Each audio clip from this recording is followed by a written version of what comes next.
Chapter 336. Shahizi was a river. Fong, you didn't know why it was called this way. Maybe it was because the name was so common that no one even made up a suitable fairy or ghost story for her. There were many stones in Shahizi, and there were strange stones on both sides of the river. The river was frozen, and the ice was very thick. Several urchins were skating on the riverbank.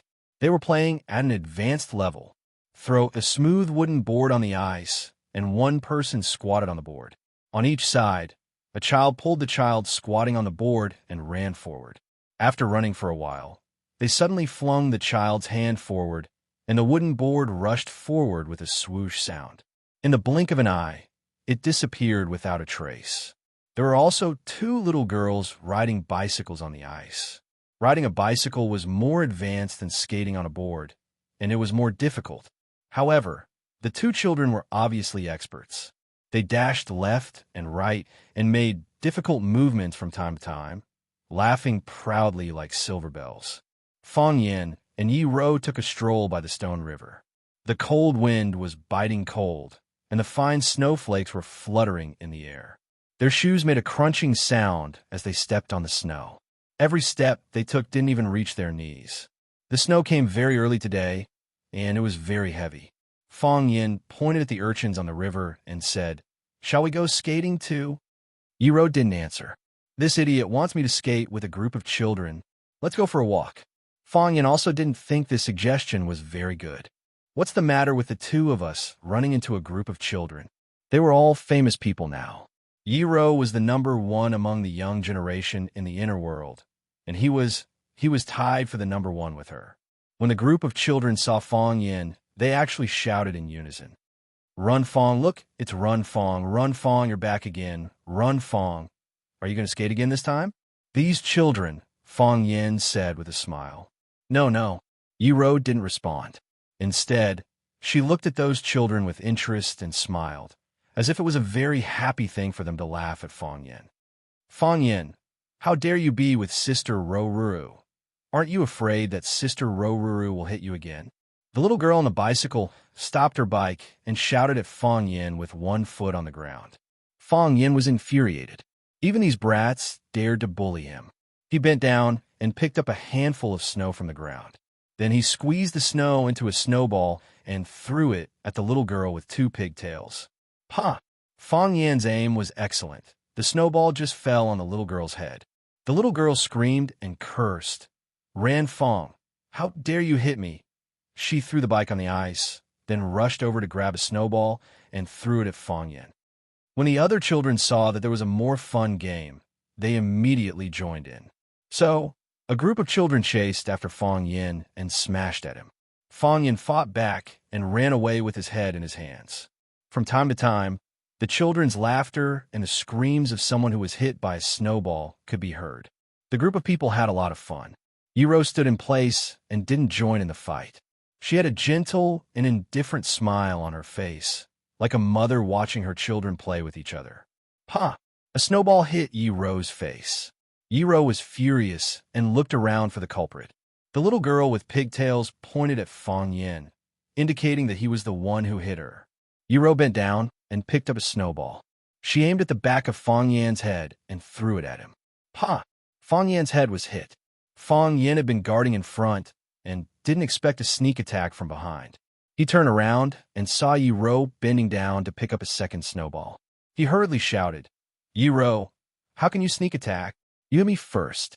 Yi Ro threw a snowball at Fong Yin. The children's snowballs were easy to dodge, but Yi Ro's snowballs seemed to have eyes and couldn't be avoided. Two snowballs hit him in a row, and Fong Yin cried out in pain. "What did I hit you?" "Yi Ro, are you sure you're not mistaken?" Fong Yin shouted as he fought back. Yi Ro really couldn't be sure if it was Fong Yin who hit her. She had been thinking about something. Although her eyes were focused on the fight, she didn't notice the surrounding scene. She looked at the little girl with pigtails again. The little girl, Fong Minjing, said in a crisp voice, "Sister Ro, it was Fong Yin who hit you. I saw it." Yi Ro nodded and threw the third snowball in her hand without hesitation. Because of Yi Ro's participation, the children who were at a disadvantage suddenly became the victors.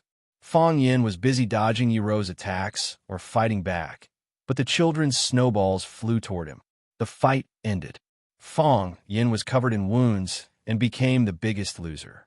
As he shook the snow off his neck, he shouted at the girl with pigtails, "Fong Minjing, come over here and tell me clearly. Who hit Yiro?" It's you. Fong Minjing giggled. "Anyway, we all saw it. It was you. You're my cousin," Fong Yin said. Fong Minjing was his aunt's daughter and also his cousin, because the person his aunt married also had the surname Fong. Her surname still followed their surname. "But I can't lie," Fong Minjing said. She waved at her friends and said, let's go skating." And so, the group of children once again rushed toward the river. Fong Yin looked helplessly at Yiro and said, "It really wasn't me who hit you. They wronged me." "I know," Yiro said expressionlessly. But her current expressionless face was different from before. Before, her expressionless face gave people a feeling of coldness. Now, her expressionless face gave people a feeling of joy. She didn't smile on her face, but Fong Yin felt that she must be smiling in her heart. "You knew." Fong Yin had a face of astonishment. "You knew, and you still hit me so hard." "Those children and you," Yiro said. "It's easier to hit you. It's easier to hit me? You can't bully me like this, right?" Yiro started walking again. She wore a white casual outfit. Her clothes were thin, but she didn't feel cold at all. Her short hair flew in the wind and slapped against her face, making her look beautiful and sorrowful. "What do you want to say to me?" Yiro asked casually. Fong Yin walked to the side of Yiro. "No matter where, a man should always stand to the side of a woman. You left in a hurry last time, so I didn't even have a chance to treat you to a meal. To be honest, I didn't expect you to go to Huacheng. I didn't even think that someone would go there. I was ready to face this challenge alone. I can't say that I was ready. It's just that I had escaped once at that time, so I couldn't escape again no matter what. I would either die standing or die fighting. I felt that I should pluck up my courage for once. At that time, I was giving a big class to the students. My class was good and the students liked it, so the principal forced me to give a big class to the students twice a week. The day you went there was the first time I gave a big class to the students. Fong Yin talked endlessly, talking about whatever came to his mind. It was like two best friends chatting about their daily lives, or a couple reuniting after a long separation. When you suddenly walked in, my mind went blank. I forgot what I said before, and I didn't know what to say next. You don't know what happened later. After you left, many people went to look for you. There were also many boys who regarded you as their crush, and they gave you the nickname Queen in Black. Yiro glanced at Fong Yin and didn't answer, waiting for him to continue. The two idiots, Fong Yingying and Fong Haohan, thought that I would be no match for the Chiba army, so they came up with such a stupid way to expel the Chiba army. They didn't know that even if they succeeded, we would still lose the battle. It was even worse than when I was beaten up by the Chiba army in person. I didn't expect that you would also appear that night. If you hadn't shown up, I'm afraid that Fong Yingying and Fong Haohan would have suffered a great loss. They were afraid of you, but they liked you more. I showed up because I wanted to, Yiro said. No one said that I couldn't challenge the Chiba army. And no one said that I couldn't challenge the Chiba army before your final battle. I just happened to meet those two idiots. I know. Fong Yin nodded repeatedly.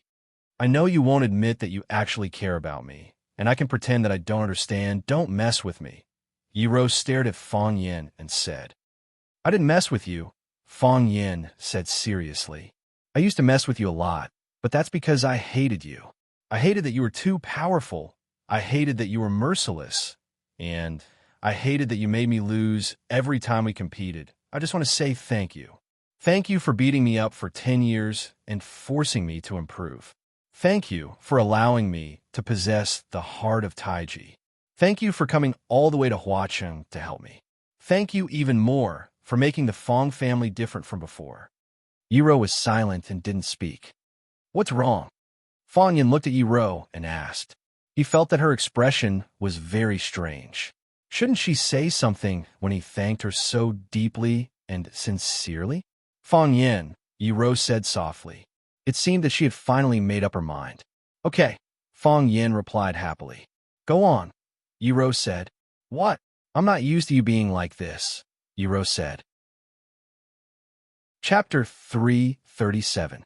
Yiro's expression was very serious, as if she was talking about the fact that she was a woman. It proved that she was not joking. Fang Yan's change really troubled her. She thought he was good before. Fang Yan habitually acted lowly, and she habitually beat up the lowly Fang Yan. Then, a matter was perfectly resolved through the interaction between the two of them. Fang Yan suddenly stopped being cheap and started to express his feelings. She didn't know how to communicate with him. However, they still needed to communicate. If they didn't say or do anything, wouldn't that be too disrespectful? She was not a person who liked to change. The winter wind blew, the snowflakes drifted, the birds flew over, and countless horses ran by. Fang Yan trembled in the wind for a long time, and then he said in a hoarse voice, "I think I'm not very good at what you said." "Well," Yiro thought for a while and said, "You were good before." "Good? Then why did you beat me?" "Except beating you." Yiro felt embarrassed to answer such a question, because the truth was actually very hurtful. "I don't know what I should do." Fang Yan used to think that he was the one who ended the conversation. But after meeting Yiro, he realized that there was a big gap between him and Yiro. Then there was a long silence. Fang Yan didn't know what to say to Yiro, and Yiro certainly wouldn't take the initiative to talk to Fang Yan. Crack, crack. Their shoes stepped on the snow, making a clear and melodious sound. Behind them, there were two lines of footprints of different sizes on the white mirror-like snow. The footprints were very long, extending to the end of their sight. Just when the two of them started counting their steps out of boredom, Fang Yan's nostrils suddenly caught a whiff of a strange fragrance. He sniffed greedily and finally confirmed the source of the smell. Fang Yan looked at Yiro and said, "I wanted to treat you to a meal, but I never had the chance. How about I treat you to lunch today?" "Lunch?" Yiro looked at Fang Yan hesitantly. She wasn't sure if she should follow Fang Yan back to his house for a meal. If she agreed, the meaning would be too much for onlookers to interpret. The people in her family must be going crazy, right? Although she didn't care much about it, it was still not good for the Fang family. "Follow me," Fang Yan said with a smile. He wanted to hold Yiro's hand, because the male lead in the TV series always liked to hold the female lead's hand and run forward when he wanted to take her somewhere. Why did he have to run? Because when they ran, they could conveniently hold each other's hands. If they were just walking, it would be hard to hide their shameless behavior, right? However, he couldn't stretch his hand out no matter how hard he tried. "Should I give you my hand?" Yiro asked coldly. Of course not," Fang Yan said. He was a little disappointed.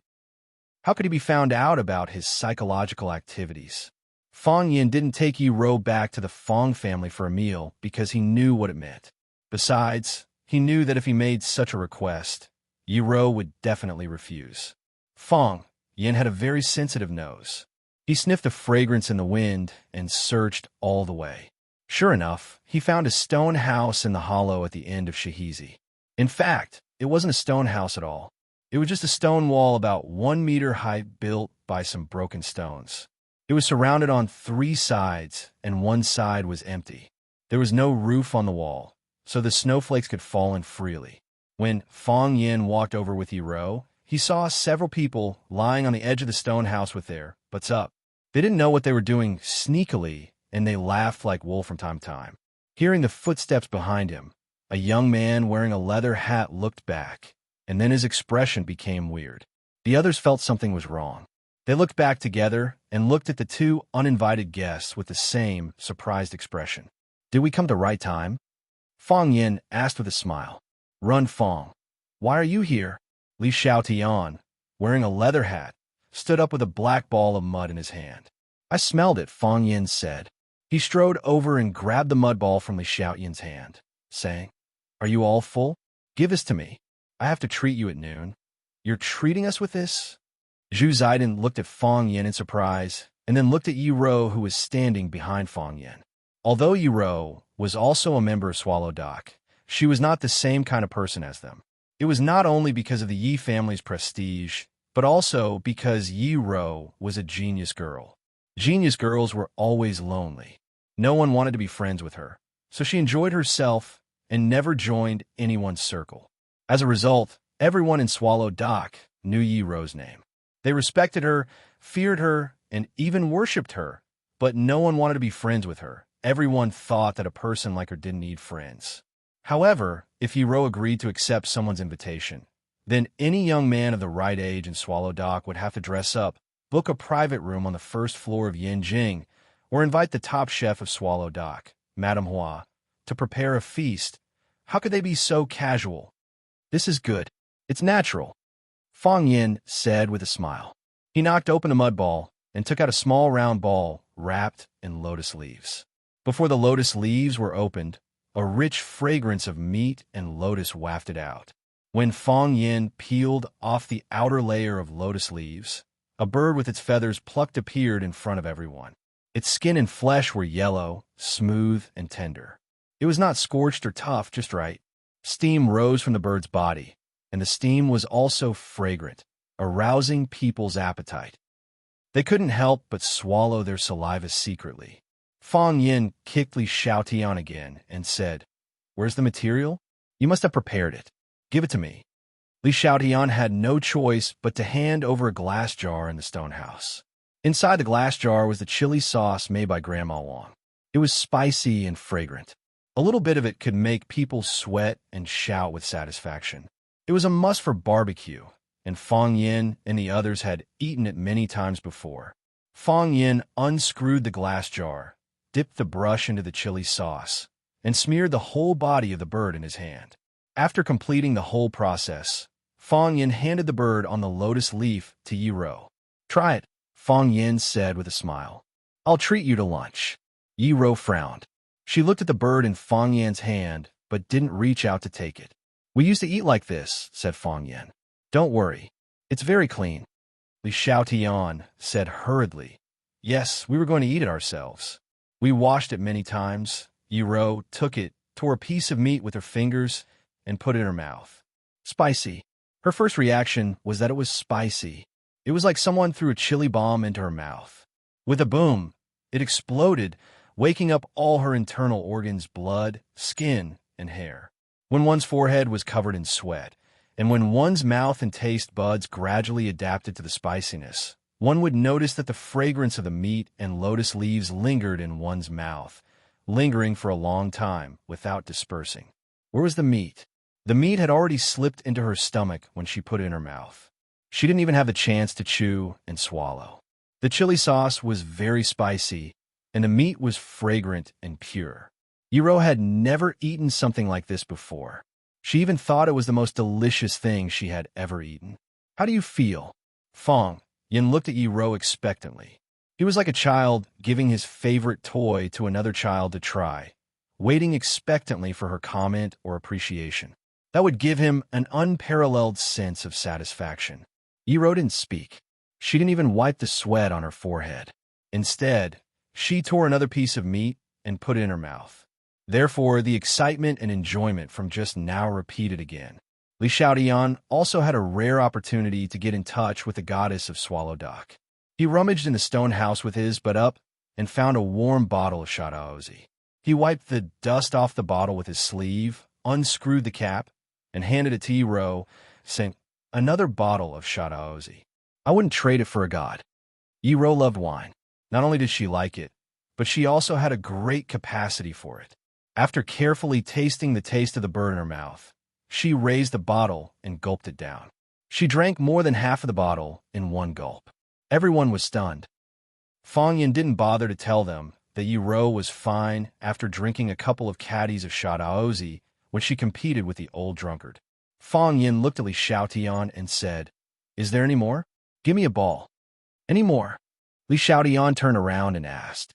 Ruan Jing rummaged in the fire pit for a while and said, "There's only one left. The snow is so heavy that I don't know where the sparrows have gone. I didn't catch many."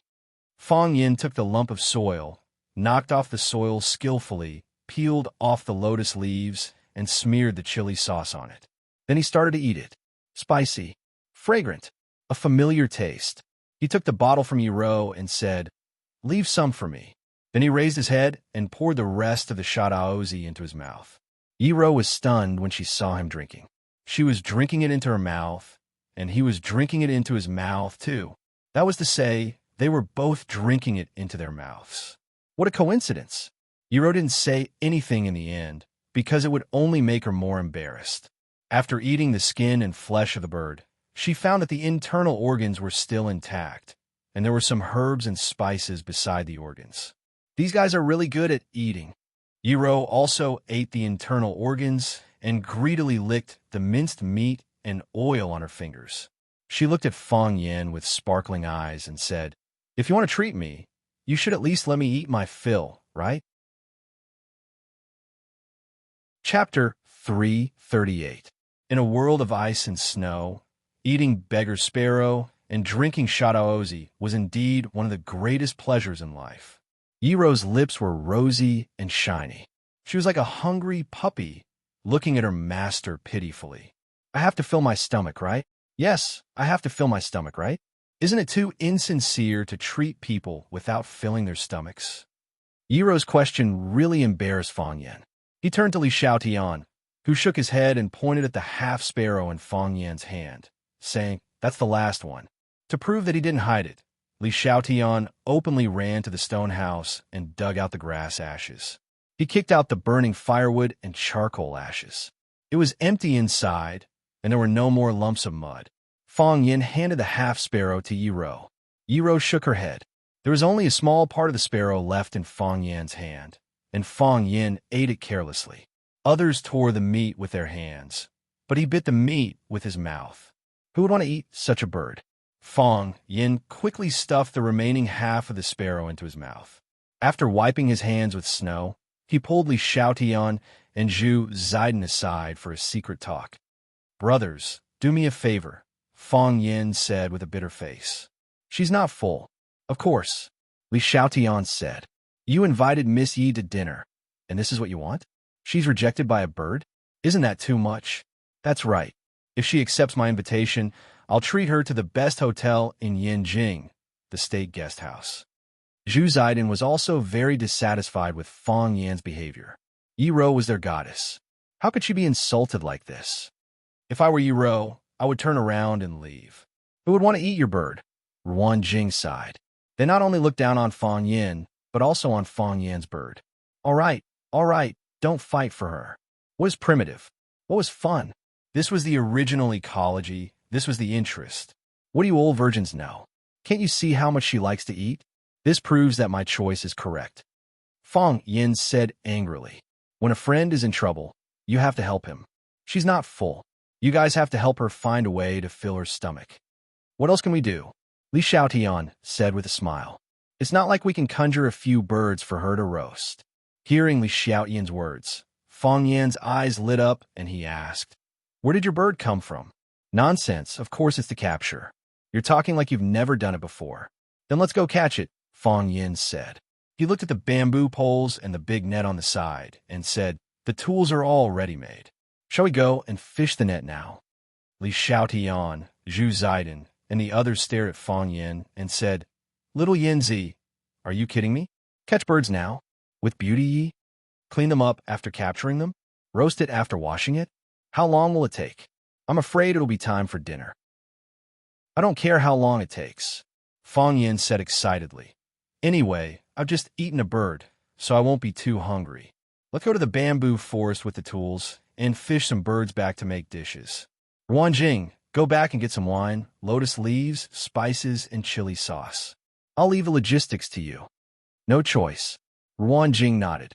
He was the smallest in the team and was responsible for passing messages and running errands when there were group activities. "The rest of you go to the bamboo forest." Fong Yin gave the order without hesitation. No one refuted Fong Yin's words. They carried the tools and walked to the bamboo forest not far away. They used to do this kind of thing often, so it was a piece of cake for them now. Fong Yin walked to Yiro and said with a smile, "Are you interested in chasing birds?" "Chasing birds?" Yiro's eyes lit up even more. It seemed that she was really interested in this kind of thing. The so-called chasing birds was to drive the birds into the big net they set up. It was the same principle as chasing fish in a pond. The difference was that the fish were driven in the water, while the birds were driven in the sky. They set up a huge net on one side of the forest and fixed it with 2 huge bamboo poles. The place Fong Yin and the others chose to chase the birds was the wild bamboo forest. The dense bamboo forest was the natural prey for the wild birds. Fong Yin and Yi Rou were in one group. Zhu Zidin and Chun Hua were in another group, and Li Xiaotian and his brother Li Xiaoyi were in another group. The last person was responsible for watching the net. If the bamboo poles fell and the net was broken, their hard work would be in vain. Then, the 3 groups set out from 3 directions into the depths of the bamboo forest, waving the long bamboo poles in their hands. Pa! Fong Yin slammed the bamboo pole into the bamboo forest, and the birds scattered in all directions. Yi Rou had already understood the principle of chasing birds. It was actually a U-shaped encirclement, and the only exit was to set up a big net to catch the panicked sparrows. Pa! Yi Rou also raised a bamboo pole and patted it in the other direction of the bamboo forest. Pa! Fong Yin patted it to the left. Pa! Yi Rou patted it to the right. The 2 looked at each other. Fong Yin grinned, and Yi Rou's eyes also had a gentle smile. Oh, I'm the king of the mountain. Li Xiaoyan's howl came from the east. What king of the mountain is a wolf? I'm the evil tiger coming down from the mountain. Oh ha, I'm here too. Are you guys scared? Zhu Xiaoyi's howl came from the west. Pa! Yi Rou patted it again and said, they all have lines to say when they enter the forest. Do you have yours? Why would I do such a childish thing? Fong Yin denied it with extreme determination. Those guys are so embarrassing. Aren't they afraid of being laughed at? Really? Yi Rou pursed her lips and chuckled. I think Zhu Zidin and the others will be happy to tell me that. I have one too. Fong Yin said with a sad face, but it's more high-end than theirs. It's not as idiotic as their animal names. Is that so? What's your line? Pa! Fong Yin patted it with his pole and shouted, Autobots, start the engines, transform, let's go. Boom, boom, boom. Yi Rou laughed and fell to the ground. With 3 quick attacks, the wild birds in the bamboo forest screamed and rushed toward the only exit. Gua! Then they let out even more panic screams. Because they suddenly found that their movements were restricted. They crawled into the transparent holes. Their heads went out, but their wings couldn't break through the grid. The harder they struggled, the stiffer their bodies became. Some of them strangled themselves to death. Today's luck was pretty good. This net was quite rewarding. With Fong Yan's eyes, there were hundreds of birds in the net. If they cleaned up all of them, they could probably eat for a few days. A group of people stood under the net, admiring the fruits of their labor. Zhu Zidin and Li Xiaotian were ecstatic, saying, We're so lucky this net. We only caught a few dozen birds on the previous attempt. That idiot Li Xiaoyi accidentally opened a corner of the net when he retracted his pole, and more than half of them escaped. Otherwise, that net would have been enough for us to eat. This net is enough for us to eat for a few days, until Chinese New Year's Eve, Li Xiaotian laughed. Brothers, let's get to work. Chirp, chirp, chirp. The sparrows couldn't do anything else, and could only call out urgently. Quack, quack, quack. The cries of the colorful forest birds were also getting more and more miserable. Some of the birds managed to escape, only to find that their parents were trapped in the net. They circled around their mothers and screamed, unwilling to fly away by themselves. Brothers, retract the net. Li Xiaotian waved his hand and shouted, then ran towards the pole. These birds gathered together with great momentum. If they didn't put down the pole and retract the net in time, they might have gotten a chance to escape. Yi Rou looked at the birds circling around the net, unwilling to leave, with a hint of pity in her eyes. She cultivated her body, her mind, and her Tao. In her eyes, all joy could be magnified infinitely, and all sorrow could also be magnified infinitely. Every cry of these young birds tore a deep hole in her heart. She felt pain. Fong Yin! Yi Rou suddenly shouted. Fong Yin had been standing next to Yi Rou, asking, What is it? Can you give them to me? Yi Rou asked. Fong Yin smiled and said, They were originally meant for you. Just wait until they're done. You don't have to worry about them. Although you're a woman, they're better at this than you are. Once they're cooked, you'll be in charge of wiping them out. I mean, give them to me now, Yi Rou said. Fong Yin was a little surprised. Since he knew Yi Rou when he was very young, This proud woman had never asked him for anything. Of course, she didn't ask anyone for anything either. But Fang Yin often asked her for something, such as when Yi Ro pressed him to the ground with the dragon spine lock. He would ask Yi Ro to be lenient. Fang Yan's expression also became serious, saying, "Okay, I can give them to you now. You can do whatever you want with them." The pole was still put down, and the net was retracted. Unfortunately, all of the wild birds had been released. Looking at the birds circling in the sky or flying away, Yi Ro's face bloomed with a happy smile. She raised her slender and delicate neck. Her soft short hair automatically slanted to the back. Her eyebrows were beautiful, and her facial features were delicate and flawless. She was as beautiful as the ice spirit in this snow mountain. She waved her hand and said goodbye. Goodbye. Zhu Ziden waved her arms and yelled, "Goodbye." Li Xiaotian yelled with his teeth clenched. Although he said goodbye, he showed a ferocious look that said, "Don't run away. Let me bite you if you have the guts. Goodbye." Fang Yin looked at Yi Ro's beautiful side profile and said quietly in his heart. The violent Yi Ro in his heart was gone. Chapter 339. The sky was gray and the earth was white. The birds flew away, leaving only a few feathers as a sign of their existence. Since the birds had flown away, there would be no lunch today. Looking at Li Xiaotian and Zhu Ziden's pitiful expressions, Fang Yin was full of sympathy for them. He said aloud, "I've said it before, this is a very inhumane thing to do. What's so delicious about birds? They're small and skinny. If you want to eat them, we can go to the mountain to hunt pheasants and rabbits, catch a few handfuls of chili, and make a big pot of stew. We can eat as much as we want. There's plenty of meat, and we can eat until we're full. Isn't that great?" Li Xiaotian and Zhu Ziden were trembling with anger.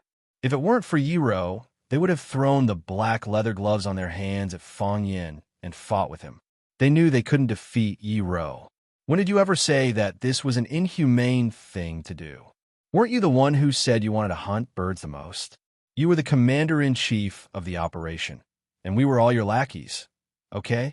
What's so delicious about birds? Who was the one who thought they tasted good and dragged us out to hunt birds? You should be careful when you speak. Hearing Fang Yan's words, Yi Ro's eyes lit up again. She said, "Hunt wild rabbits."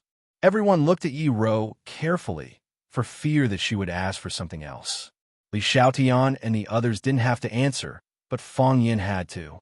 After all, Yi Ro was his guest. He looked at Yi Ro with a smile and said, "Yes, many pheasants and rabbits come out to play after it snows. The snow is too deep, so they are not as agile as before. Especially the rabbits, whose legs are short, can't jump out of the snow holes once they fall into. We used to go up the mountain to catch them. After catching them, we can make dry-fried chicken or dry-fried rabbit with extra seasonings and chili. We eat them with a mouthful of wine and a piece of meat, sweating profusely. Can we catch them now?" Yi Ro pretended not to see the painful expressions of Li Xiaotian and Zhu Ziden and asked. Fang Yin looked back at Li Xiaotian, Zhu Ziden, and the others in a friendly manner and said, "It should be okay." Yi Ro waved her hand and said straightforwardly, "Let's go hunt wild rabbits."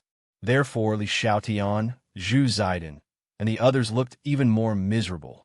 Li Xiaotian pulled Fang Yan's arm aside and said in a low voice, "Brother, please do us a favor and let us go. You want to pick up girls, and we followed you.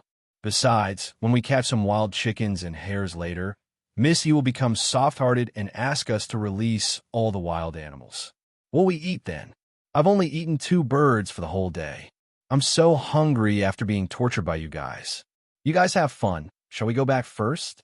I want to let you go, but as you can see, this matter is not up to me." Fang Yin smiled helplessly. "But I can promise you that I won't let go of any pheasants or hares that we catch later. If she dares to do such a thing again, I'll slap her." "How dare she?"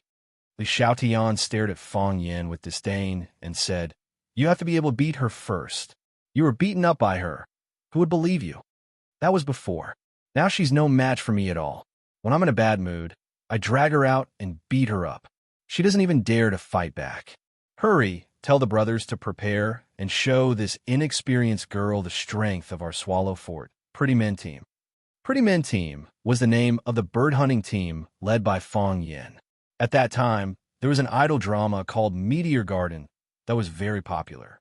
They got inspiration from this drama, so they chose this name. Originally, they wanted to copy the F4 group and call themselves F11.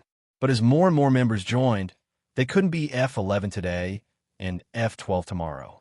That would be inconvenient for them to spread their fame. They had no choice but to change their name. The first 11 people who joined were pretty men, but those who joined later were not pretty men.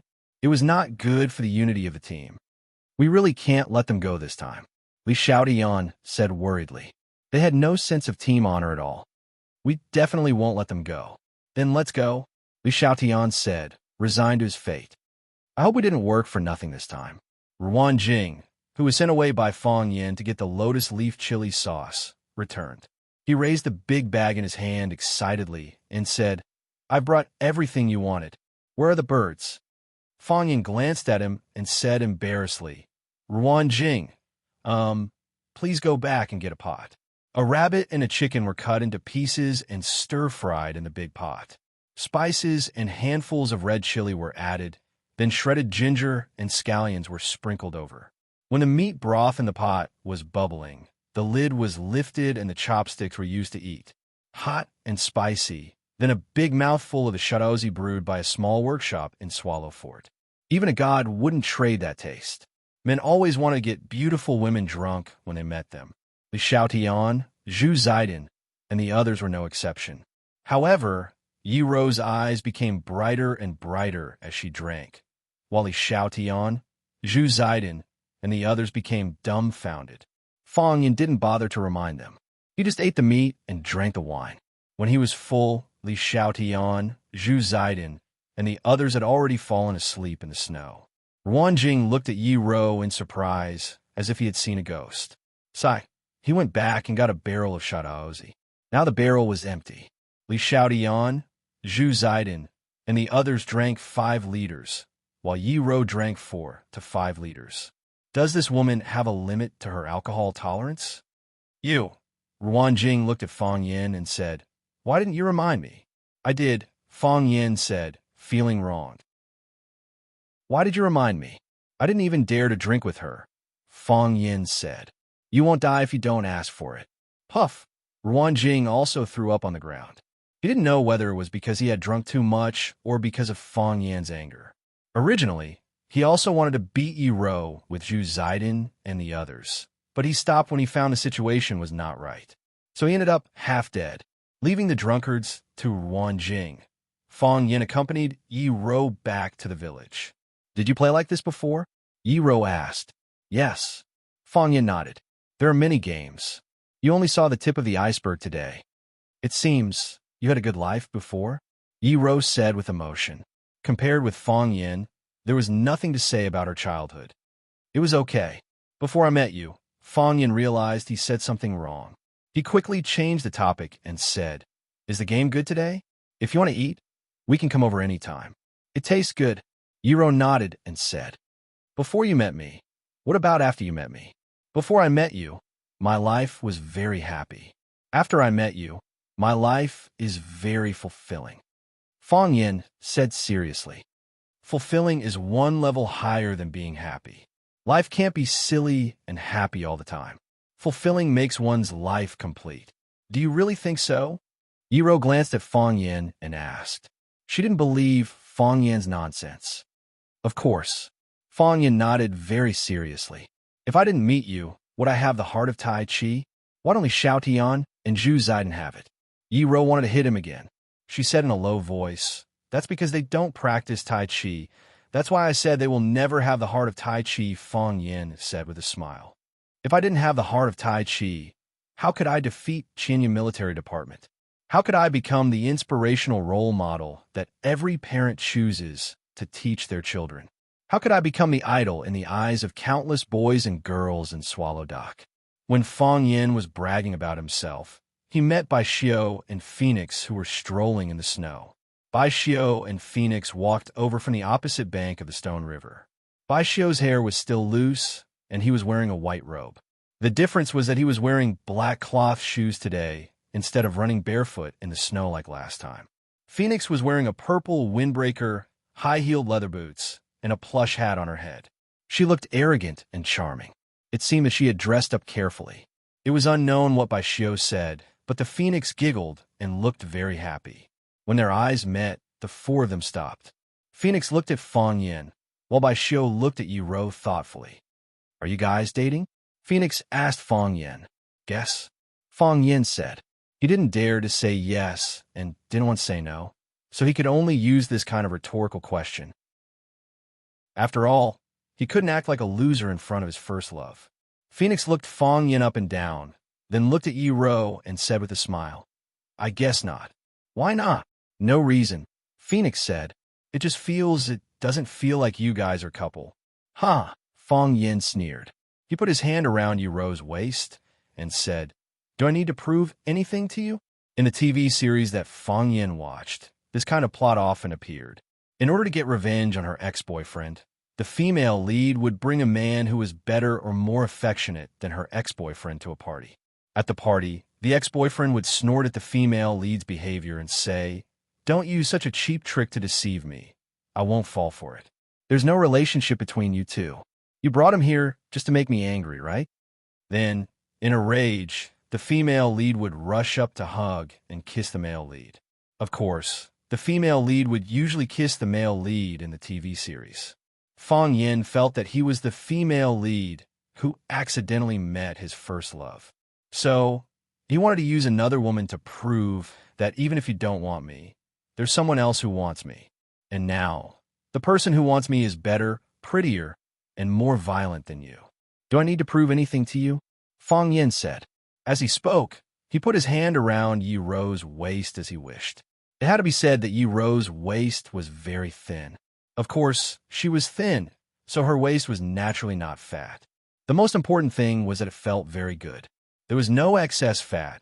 It wouldn't be shriveled into a pile of bones. Oily and smooth, soft and tender. Among the women he had touched, she could be ranked in the top 3. Of course, Fang Yin had only touched 3 women in total. Why is my nose bleeding? What's going on? Chapter 340. A smear of bright red sprayed out. It was so unique and dazzling in the snow. When Fang Yin saw that his nose was bleeding, his body also flew up. He flew backward in the air. Only then did he realize that he had been hit. Bang! His body fell heavily onto the ground, creating a V-shaped pit on the flat, snowy ground. The snowflakes splashed and then returned to the snowy plain.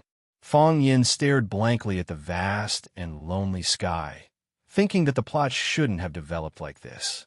According to the story extension in the TV series, Yuro should be slightly surprised and full of expectation at this moment. When he kissed her, her eyes widened and she fell into a state of stupor. Usually, when this scene appeared, the picture would freeze and the story of the episode would end. Start singing and calling out subtitles. At the beginning of the next episode, the male lead would pull the female lead and run. They would run on a long bridge or a beautiful riverbank. They ran and ran until they were out of breath and could no longer run. The male and female protagonists lay on the railings or their knees, panting heavily. The female protagonist asked why they were doing this. The male protagonist impatiently asked, "What's wrong with me?" The female protagonist said, "What do you want?" The male protagonist said, "What do you want?" The female protagonist was very angry and turned to leave. The male protagonist did not try to hold her back. Why did she hit people? Fang Yin couldn't understand this question. "You hit me in front of my first love and her boyfriend. Don't you know it hurts my pride? You can't even bear to eat a bird. Am I less than a bird?" Phoenix's damned smile appeared in front of him. She crouched down and looked at Fang Yin, who was lying in the snow, and said, "Are you all right? What do you think?" Fang Yin said snappily, "I'm already like this. I'm injured both inside and out. Can I still get better?" "I'm sorry, I shouldn't have asked you that question," the Phoenix said apologetically. The question she was referring to was, "Are you guys on a date?" If she didn't ask, Fang Yin wouldn't have to deliberately prove anything to her. If Fang Yin didn't prove anything, he wouldn't have been beaten. Fong Yin felt as if someone had stabbed him in the chest again. Wouldn't such an apology be another slap in the face? He grimaced in pain and grabbed a snowball to wipe the blood off his nose. What does this have to do with you? Phoenix gave Fong Yin a strange look and said, Is it not because I asked you that question that you are lying here? Of course not. Fong Yin denied. How could I be beaten just because you asked me a question? Is there such a barbaric and violent person in this world? Then why? Because I held her waist. Aren't you a couple? It has nothing to do with whether we are a couple or not. It's just because I held her waist, Fong Yin said stubbornly. Can't couples hug each other's waist? Who says that couples can hug each other's waist? I haven't even seen Bai Xiu hug your waist. Fong Yin's thought process was very contradictory, but the logic was very simple. I was beaten not because we aren't a couple, but because I held her waist. If that's the case, wouldn't it look better? Young people still care a lot about their dignity. So that's how it is. Phoenix squinted her eyes and smiled.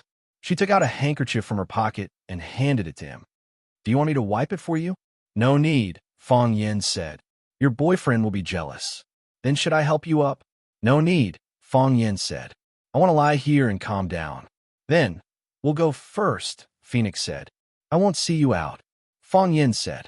He was lying in the snow. This position was quite comfortable. He didn't want to get up. If he got up, he would have to see Bai Xiu's face. He really didn't want to see Bai Xiu's face right now. Phoenix walked in front of Yiro and said, He took you to eat bird lotus leaves? Yes. He took you to the bamboo forest to catch birds. What are you trying to say? Yiro raised her slender eyebrows. He took you to eat pheasant and rabbit stew and drink the strongest shadaozi? Phoenix giggled and said, He used to treat me like this too. Later on, I found out that this is the standard way for boys from Swallow Fort to pick up girls. Phoenix waved her hand at Yiro and said, We still want to go for a walk. Your boyfriend, we'll leave him to you. And so, Phoenix and Bai Xiu continued to stroll towards their destination. The sound of laughter scared away the forest birds and the colorful snowflakes. Fong Yin looked at the dancing snowflakes in front of him and thought, The weather is so beautiful when it snows. Ka ka ka. Yiro walked in front of Fong Yin. She stood on a high place and looked down at Fong Yin, who was lying on the ground. She's right. Fong Yin took the initiative and told the truth. Eating bird lotus leaves, catching sparrows in a net, making pheasant and rabbit stew, and drinking the strongest shadaozi, fishing by cutting ice, bathing in hot springs, ambushing from 10 sides, and flying kites. These are the standard ways for boys from Swallow Fort to pick up girls. When Li Xiaotian was in college, he brought his girlfriend back. We played these games with him. Ruan Jing used these games to bring back several girlfriends. I've also brought Phoenix to experience it. Swallow Fort belongs to Yin Jing, but it's far away from the bustling capital. We don't have an arcade to play games or a cinema to watch movies. We don't have a KTV to sing in or a bar to dance in. We only have these little games that we created, which we think are the best. When you like someone, you want to bring what you think is the best to her. Li Xiaotian was like that, so he brought his girlfriend to Swallow Fort. Later, they broke up, and Li Xiaotian took us to the place where he kissed his girlfriend for the first time and drank for the whole afternoon. Although Ruan Jing looks ordinary, he's the Casanova among us. All the skills we know about chasing girls were taught by him. He knows what girls like, and he also knows what kind of feeling girls like, so he can bring back one girl after another that he likes. The girls in the city often go to bars, KTV, arcade, and cinema, so it's quite refreshing to experience the farm culture of Swallow Fort occasionally. Your brother Yifengsheng is also a member of our team. He has always liked Bailey Lu's little sister, Bailey Lianxin, and has also tried to use these games to win the girl's heart. We don't know why, but he hasn't succeeded, maybe because he's too fat. We've been asking him to lose weight, but we didn't expect him to get fatter and fatter. At that time, the person I hated the most was you, and the person I liked the most was Phoenix. I liked her the first time I saw her. She came in her father's military car, wearing a little white dress. Standing in the middle of a group of soldiers, she was like a little princess being protected. She was very beautiful and also very arrogant. But her beauty and arrogance didn't repel people 1,000 miles away, and it was very easy for people to get close to her. She saw us peeping at her from a distance, but she wasn't angry. She even waved at us and said, "Do you want to eat chocolate with me?" You see, she conquered all of us with one sentence. She's obviously the same age as us, but everyone is willing to listen to her. When you're in a bad mood, she can tell a glance and she will chat with you. After a while, you'll find that you've already forgotten why you were in a bad mood just now. When you're injured, she will rush to treat you. She's very good at bandaging. It's said that her mother is a doctor in the military hospital, and she learned bandaging skills from her mother since she was young. She was also very generous. She often gave us good food that we had never seen before. She even gave us all kinds of guns, bows, and arrows, as well as the good cigarettes that people gave to her father and the good wine that her grandfather kept in his private collection. She treated us very well. The weather was cold, and the snow was extremely warm.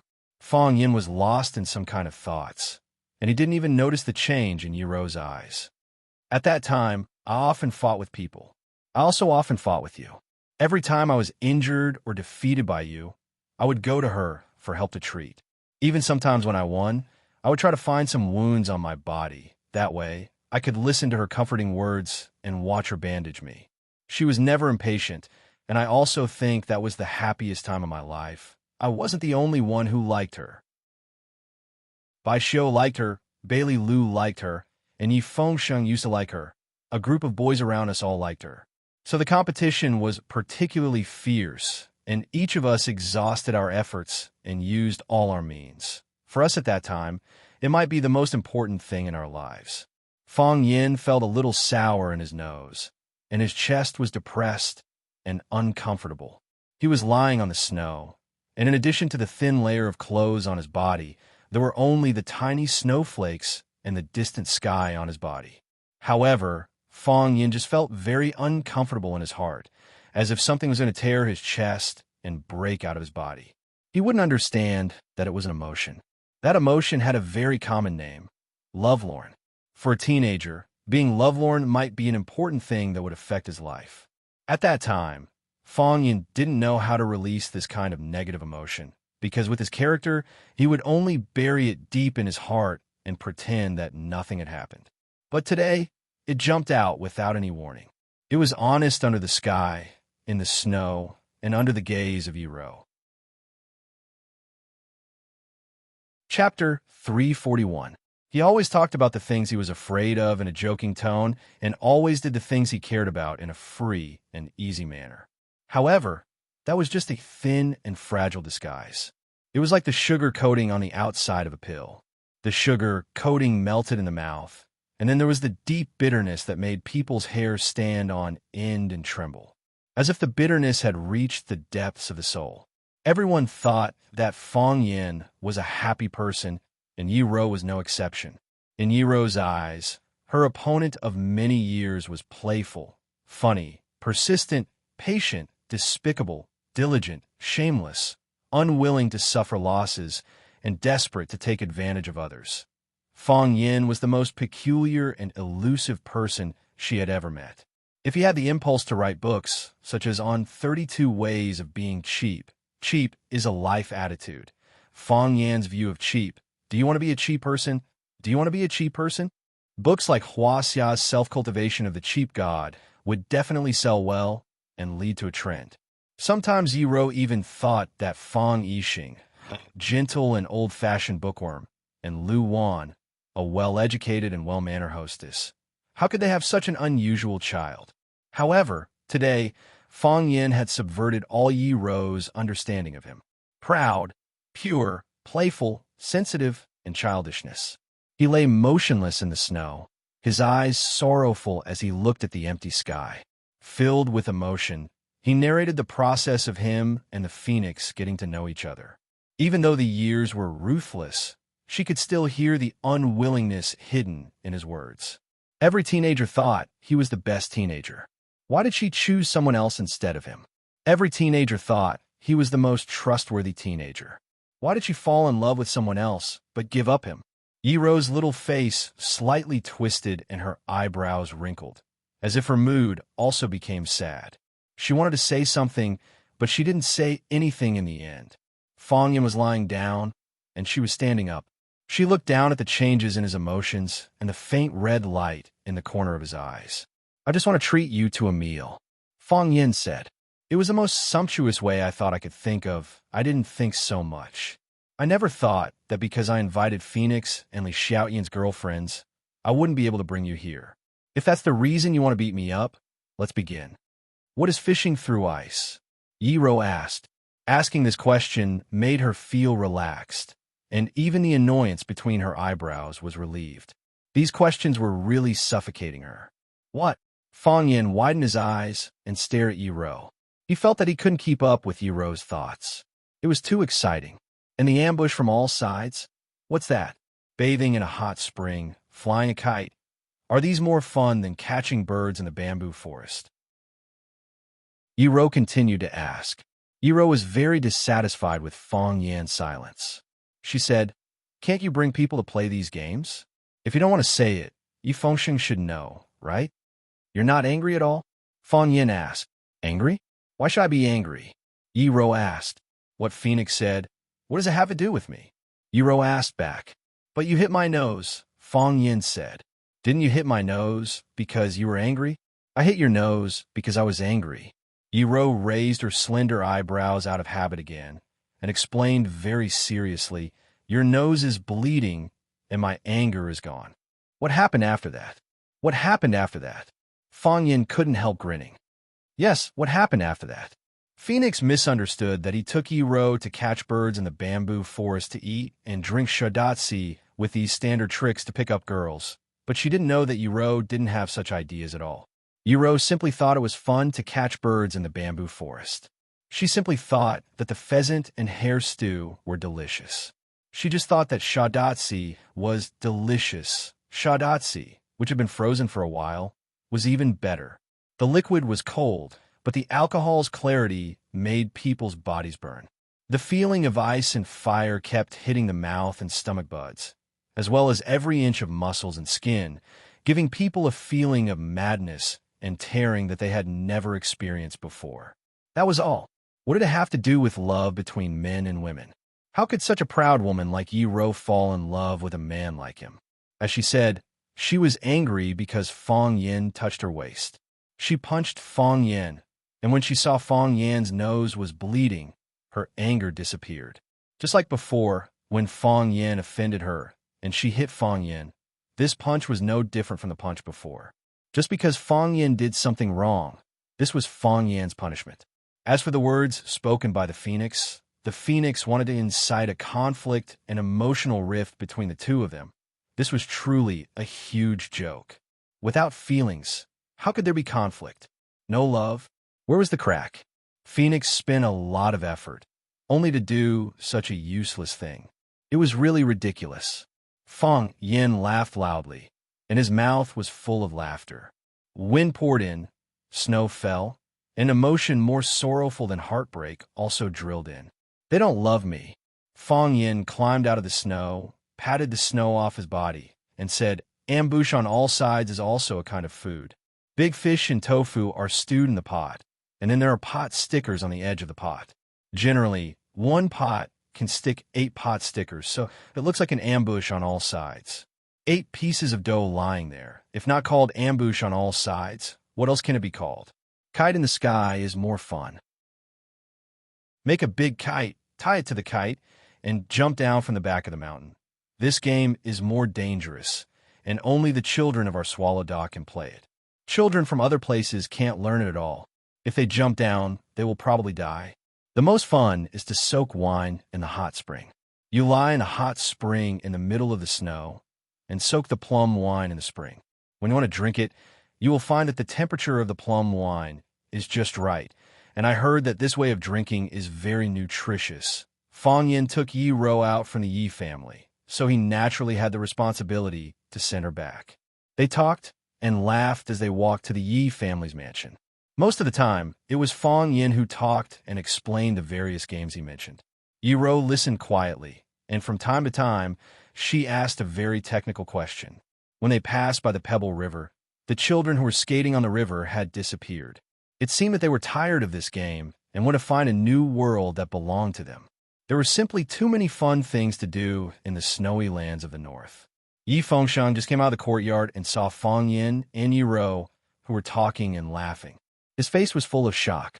He secretly gave a thumbs up to Fang Yin, then looked at Yi Ro and said in an ingratiating manner, "Sis, I heard that you want to hunt birds today." Yi Ro glanced at Yi Fengsheng and said, "How did you know?" "Hey, how could I not know about the activities of our Pretty Boys team? No matter what, I'm the spokesperson of the Pretty Boys team. Ruan Jing called me and said that you drank them all by yourself, and also scolded me for not telling them in advance. See, I was just about to go over and teach them a lesson. My sister is giving them face by drinking with them. What else can they be dissatisfied with?" Yi Fengsheng looked at Yi Ro, then looked at Fang Yin, and said, "That.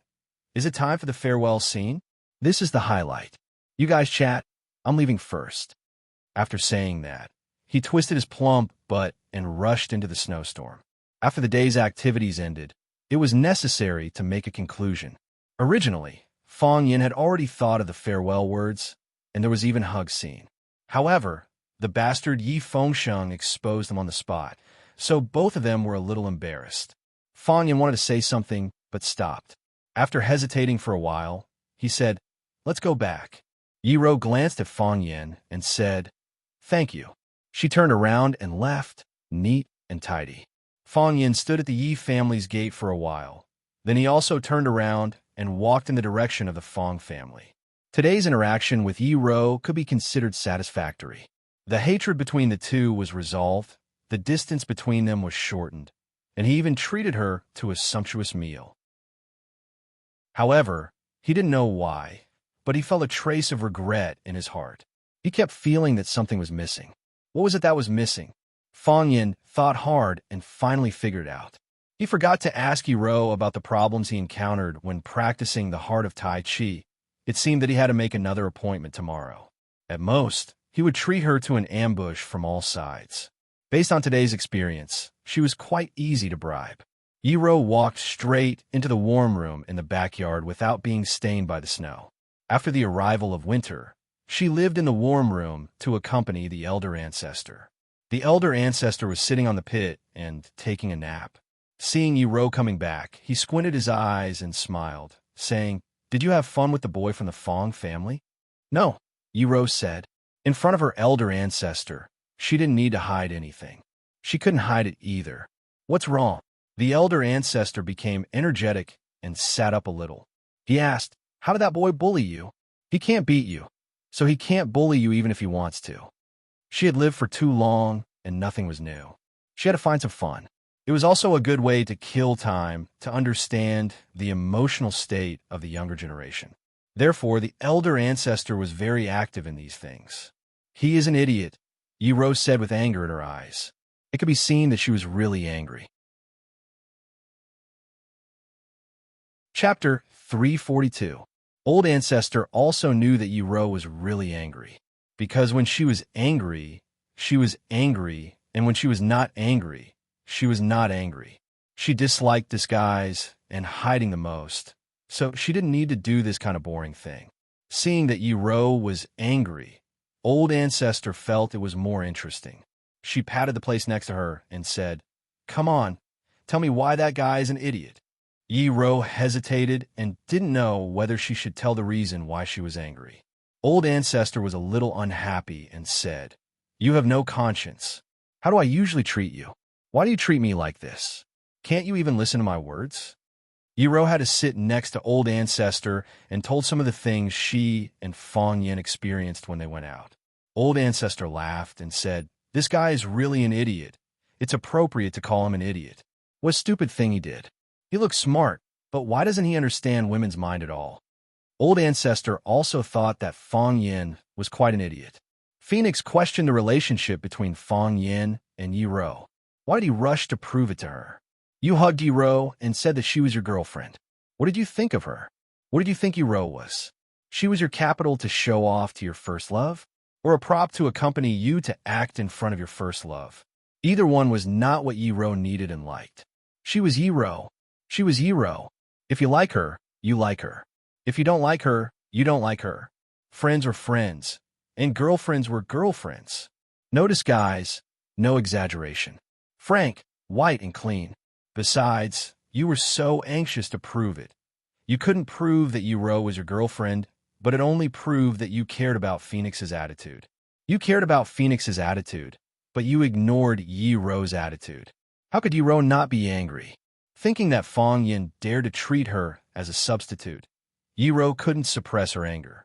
She wanted to beat the crap out of him. If she didn't feel sorry for him lying in the snow and telling the story of a lovelorn, she thought she would really do that.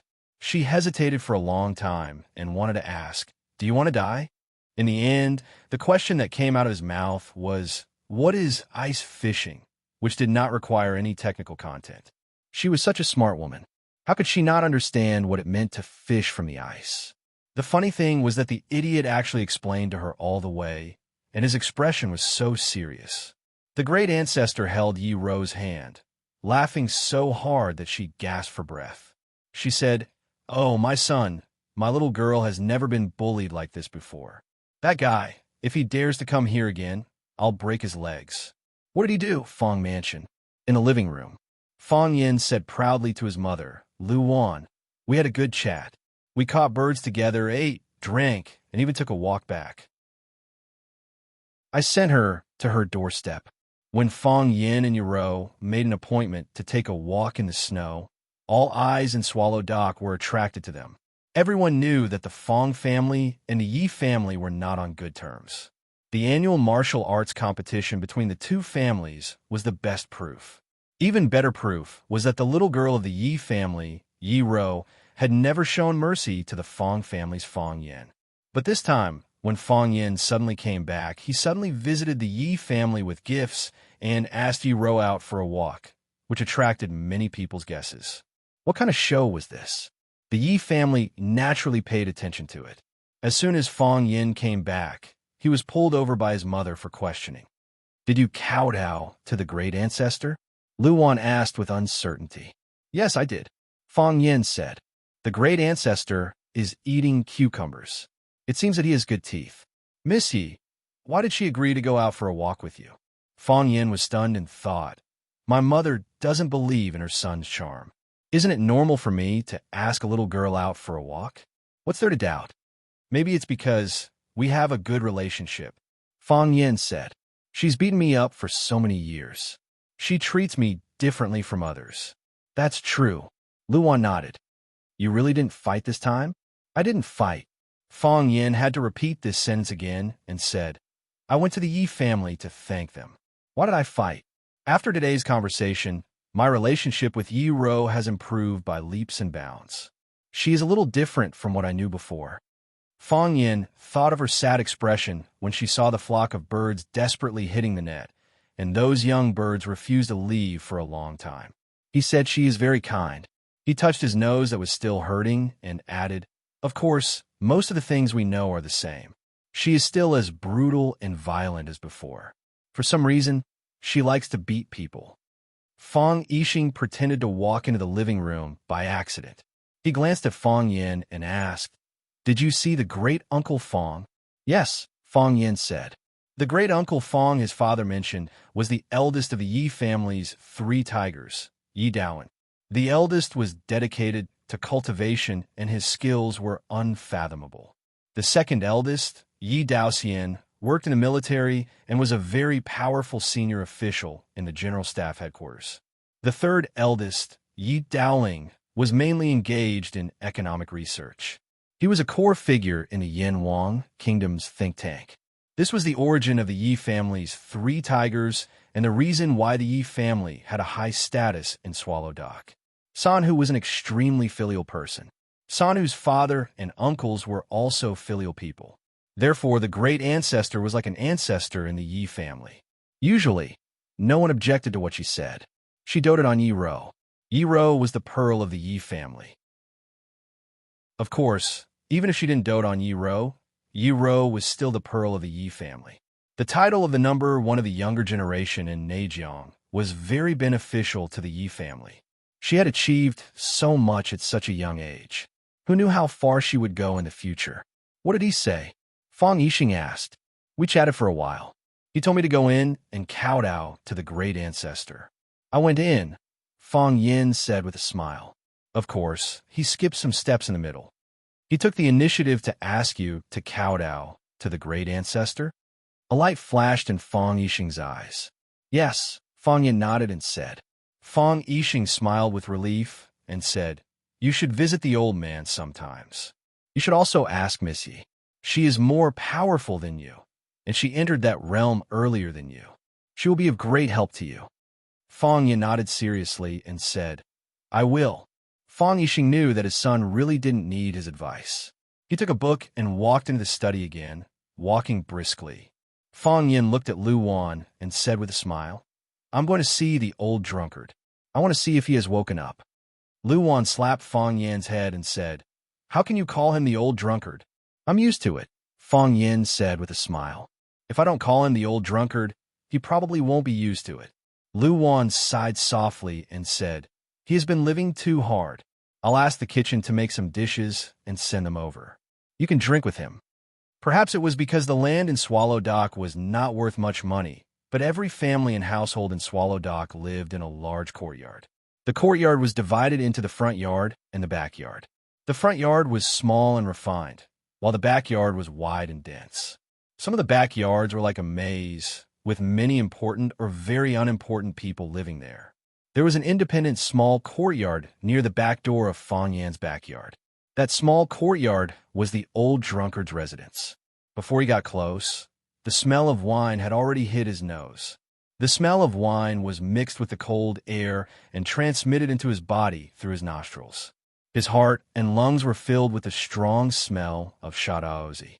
The courtyard was filled with big jars, and the jars were filled with shadaozi. The old drunkard only drank shadaozi, and he only drank the shadaozi that he brewed himself. Fong Yin asked him the reason, but he said that he had no money to buy it. Fong Yin didn't believe his nonsense. No matter how poor the Fong family was, they could not afford to buy shadaozi that he drank more than 10 kilograms or dozens of kilograms a day. He must be afraid that the shadaozi outside was formaldehyde mixed with water, which would cause his body to be poisoned. Fong Yin once again realized that the problem of food safety could not be ignored. Even these martial arts masters were afraid of being poisoned. The door of the courtyard was not closed, and the door had never been closed. Everyone could enter, but few people were willing to enter. Entering was the rule of the old drunkard. Of course, he only drank with the people he liked. This was also the rule of the old drunkard. Therefore, only a few people, such as Fong Yin, Yi Ro, and the hero and hero, could enter the courtyard in the end. Fong Yin pushed the door and walked in. A tall figure was standing in front of the wine jar, stirring the liquid in it slowly with a spoon. Bursts of wine fragrance came out, with the intoxicating smell of food and alcohol. The man was wearing a loose robe of indistinguishable color, and his long hair was loose on his shoulders. His figure was thin, but it did not make people feel that he was frail. He was not wearing shoes or socks, and stood barefoot in the accumulated snow in the courtyard. The loose robe with big sleeves, the barefoot drinking wine, the long hair draped over his shoulders, and the cultured and refined man. These were the iconic characteristics of the inner Jianghu's #1, Emo Qingdi. The people of Swallow Dock all knew that the reason why Bai Xiu dressed like that was to imitate Emo Qingdi, because Emo Qingdi was Bai Xiu's idol. Many people said that Bai Xiu had already grasped 70% of Emo Qingdi's essence, but Fong Yin, who understood Emo Qingdi, felt that Bai Xiu only had the appearance, but not the spirit.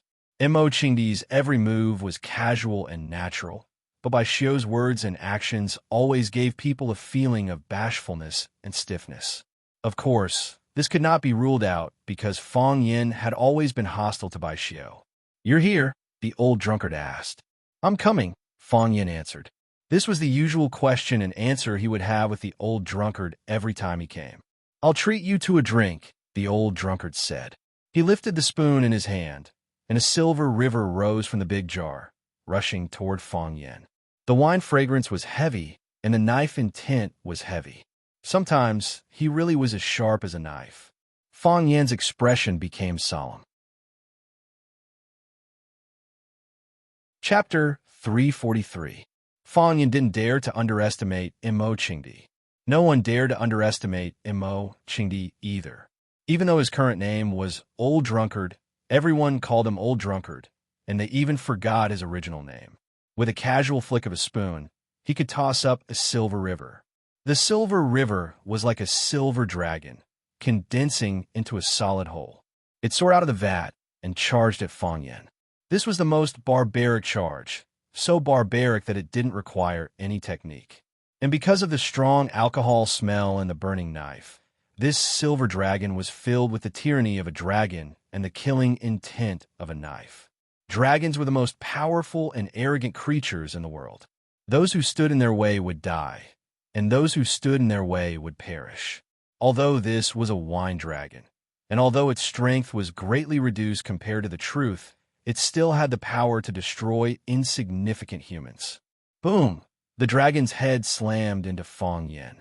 That small silver dragon opened its bloody mouth as if it wanted to swallow Fong Yen whole. Whoosh! The Taiji heart spun, and the Taiji realm unfolded naturally. Even Fong Yan's subconscious felt that he was in danger, and his body automatically reacted. In the Taiji realm, this silver dragon was even clearer, and its momentum was even more ferocious. Fong Yin could clearly see the crystal-clear water droplets. These countless violent water droplets formed this water dragon, singing a passionate battle song, baring its fangs and brandishing its claws in preparation for battle. Fong Yin stretched out a finger.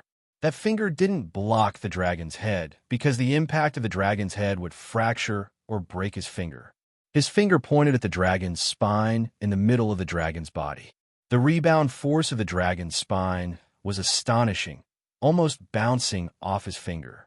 Fong Yin was very stubborn and forcibly pierced a large hole in the dragon's spine. Slashing the dragon's spine, hit the snake where it hurts, slashing the dragon's spine. Bang! The silver dragon split into two, and the energy in the middle was no longer connected. It couldn't support the entire silver dragon, and the dragon's body exploded. As the rain fell, Fong Yin opened his mouth and drank the wine that splashed over. Good wine, Fong Yin praised loudly.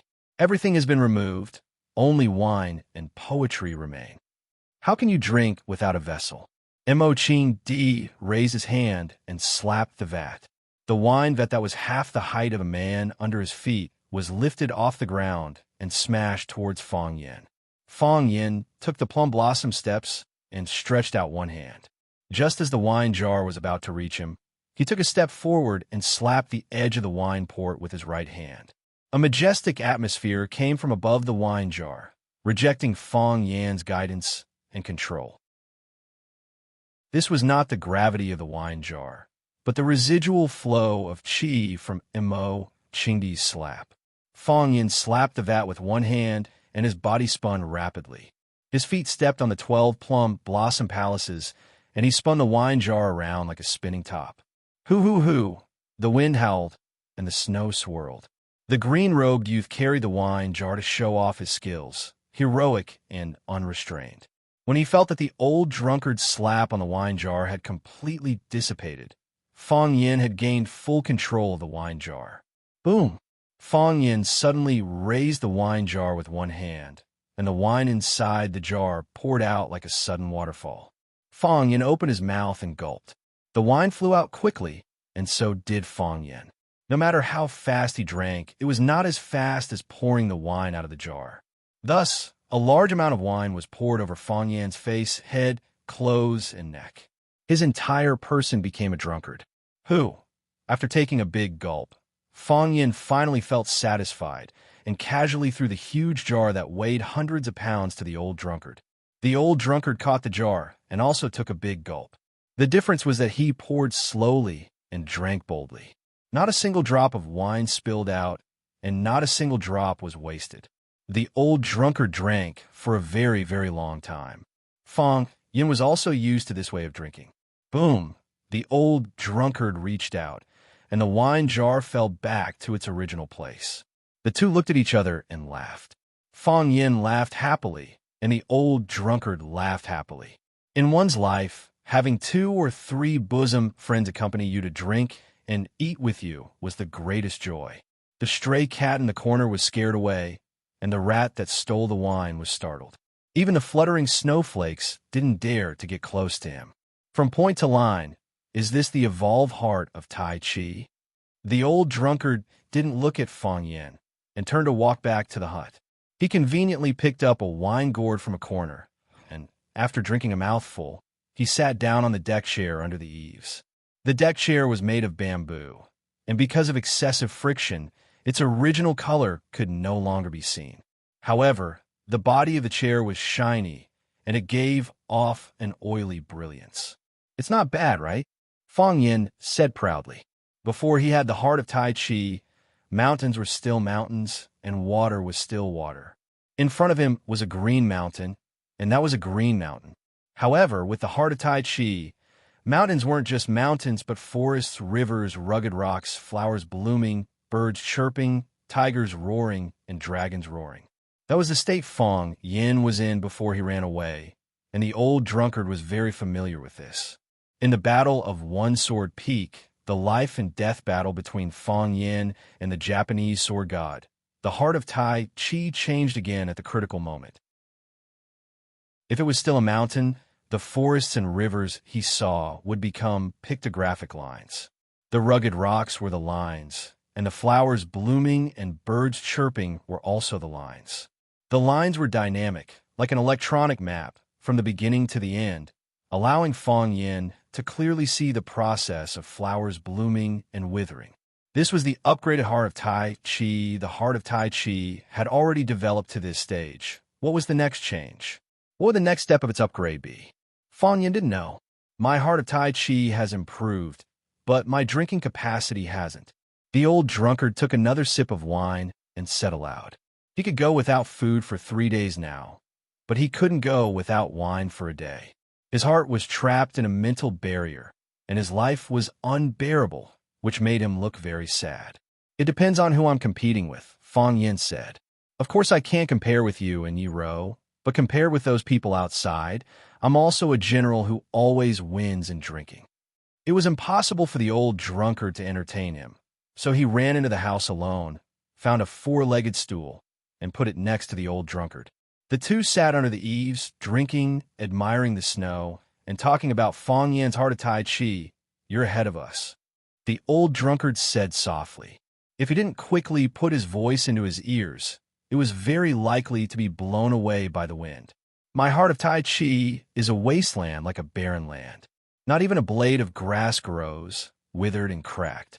The cracks are like mocking, smiling faces. Apart from receiving mockery and despair, there is nothing to be gained. What you've experienced is something I've never experienced. And in the Fang family, there are only 2 people who can have the heart of Tai Chi. I don't have any experience to teach you, so you can only rely on yourself to explore. It's very difficult and dangerous. But I'm not worried about you at all. You think I'm talented?" Fang Yin said with a smile. "I mean, you're really lucky," the old drunkard said. "After being beaten for 10 years, you were actually able to comprehend the heart of Tai Chi because of the sudden upgrade of the heart of Tai Chi. Such a humiliating thing like skipping class and running away became the object of praise and praised by countless people after coming back. They said that you've taken a different path. It really makes me blush to hear it." Fang Yin chuckled. No matter how the old drunkard attacked him, he felt that it was a compliment. Their relationship was like that of a teacher and a friend, and there were almost no secrets between them. "Luck is also a kind of strength," Fang Yin said with a smile. "Even the Japanese sword god was defeated by me. Who dares to say that I'm not strong enough? In the past, every time Yiro saw me, she wanted to beat me up. Today, I directly went to the Yi family to challenge them. Hey, guess what? No one in such a big Yi family dared to come out and fight me." Fang Yin shook his head gently and said, "I'm lonely and seeking defeat. It's hard to find an opponent in Swallow Dock." The old drunkard knew what Fang Yin was thinking. He said this deliberately to provoke him. Unfortunately, if this kind of stimulation could make him regain his strength, why would he be so decadent? The heart of Tai Chi not only relied on hard practice, but also enlightenment. 10 years of practice was not as good as 1 night of enlightenment. This was the saying of Tai Chi success came from the heart of Tai Chi, and failure came from the heart of Tai Chi. The old drunkard continued to drink and didn't take Fong Yan's word seriously. He said, "You can talk to Yiro about this matter. Maybe she can help you." "I was going to talk to her about it today, but I forgot," Fong Yan said. "I heard that you asked her to take a walk to see the snow." "Yes. I also treated her to a sumptuous lunch and drank your favorite shadaozi," Fong Yan said with a proud face. "We've now buried the hatchet, turned enemies into friends, and let go of the hatred with a smile." Buried the hatchet? Turned enemies into friends?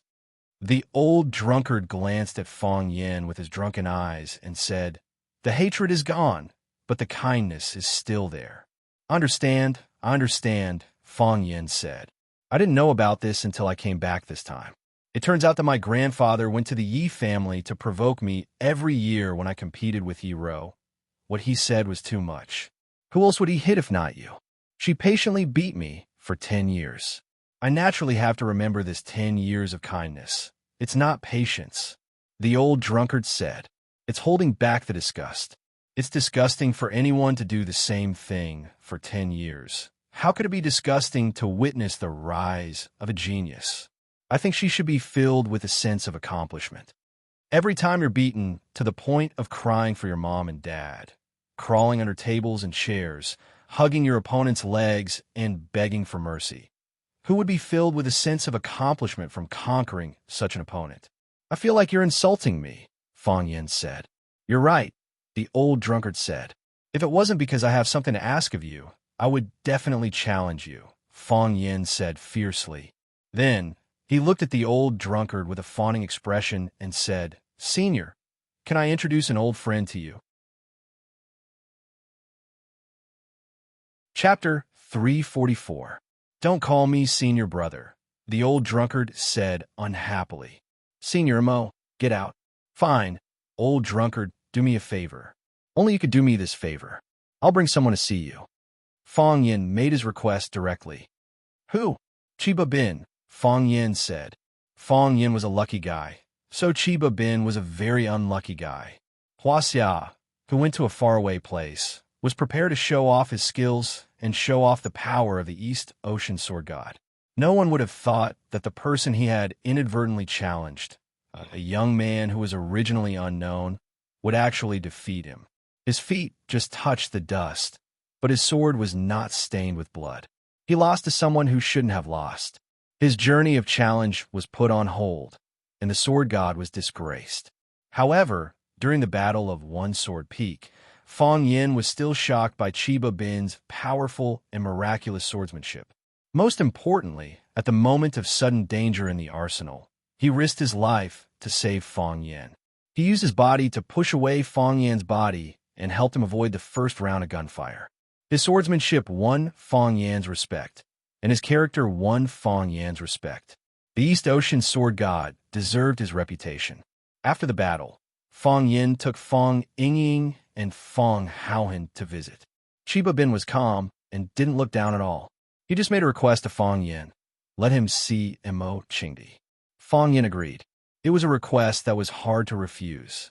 Whether it was from his point of view or from Mo Qingdi's point of view, he could only agree.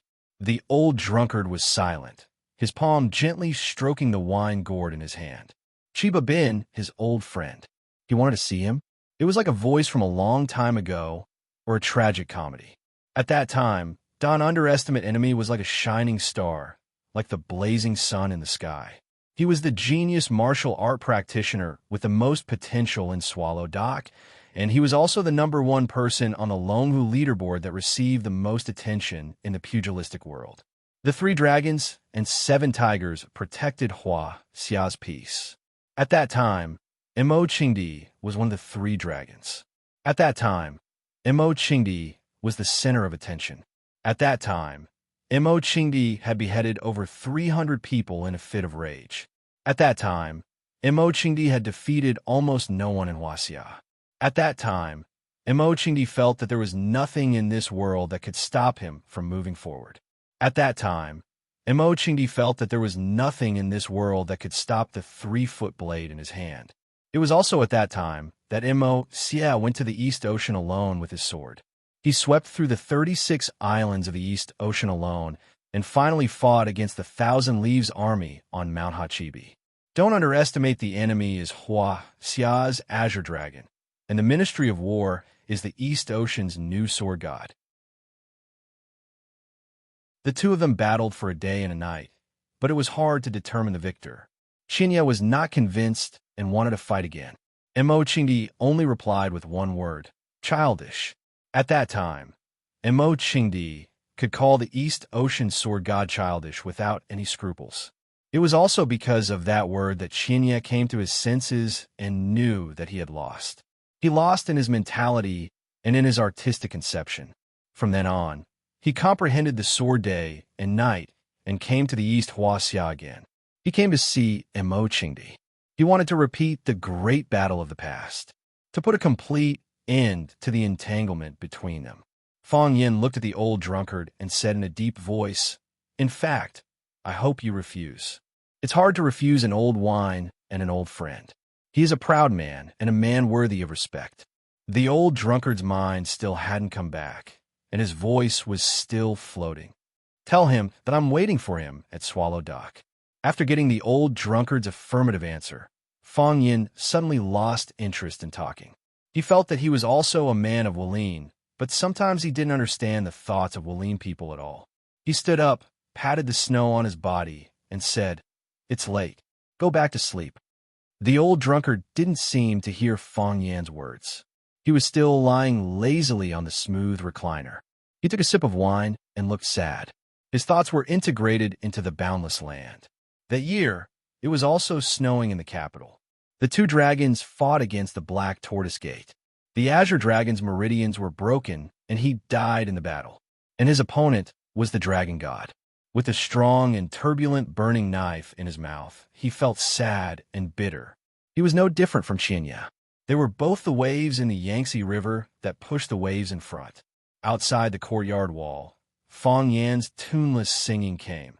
Hot blood surged like the waves in the river, like the waves in the sea, often stirred in my heart. Just because the shame hasn't been cleared, indignation can't be dispelled. Hot blood melted like a flame, or like the rising sun, often surged in my heart. Get up quickly to get rid of evil for yourself. Be loyal to the country. Get up quickly to get rid of evil for yourself and be loyal to the country.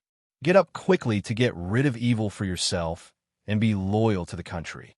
Get up quickly to get rid of evil for yourself and be loyal to the country. No one knew whether it was intentional or not, but Fang Yin sang the last sentence over and over again. Every time he sang it, it was more passionate and hot-blooded than before. This voice was frozen by the heavy snow and blown away by the strong wind. It went straight to the sky and reached the 9 provinces. The old drunkard's body was curled up on the recliner. His eyes were closed, and he didn't move. Once again, he was drunk and passed out. Every day was a new day. Every time he opened his eyes, there would be a surprise. When Fang Yin opened his eyes, he saw Fang Yingying's fat face right in front of him. He resisted the urge to punch him and said angrily, "Can you please brush your teeth the next time you wake up? Don't you know that your tone is very heavy?" "Junior Marshal Uncle, did you go for a walk with Missy yesterday?" Fang Yingying asked with a surprised expression. This surprised expression was very good. It showed that he was surprised about this matter and also expressed his infinite admiration for Junior Marshal Uncle Fang Yin. Acting was really a technical job. So what? Fang Yin felt that Fang Yingying's face was a little more amiable. Isn't this a very normal thing? You can't say that. Other than Junior Marshal Uncle, who else in Swallow Dock is qualified to go for a walk with Missy? We've been in Swallow Dock for so many years, but we've never heard of Missy going for a walk with a man hand in hand. Fang Yingying said with a proud expression.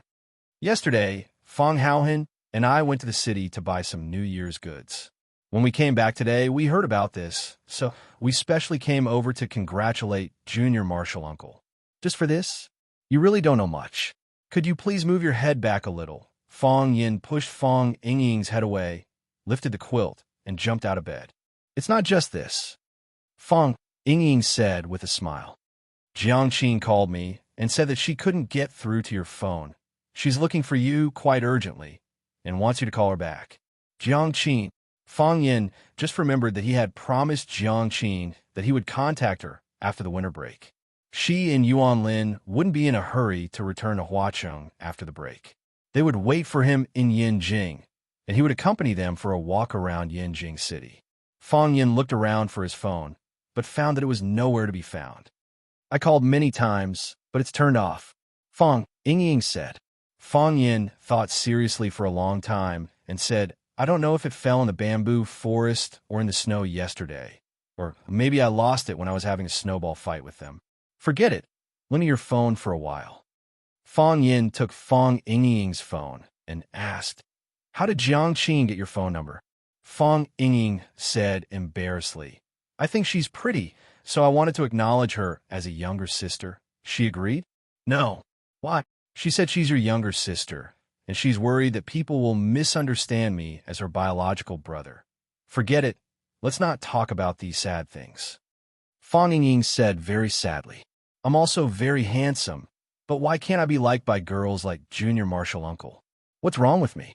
Fang Yin quickly dialed Jiang Qin's number. Jiang Qin picked up very quickly and shouted with surprise, Mr. Fang, is that you? It's me. Fang Yin felt the joy in her voice and said with guilt, Jiang Qin, I'm really sorry. I said I'd look for you when I came back. I've been very busy since I came back. I know. I understand. Jiang Qin comforted him. You haven't been home for so long.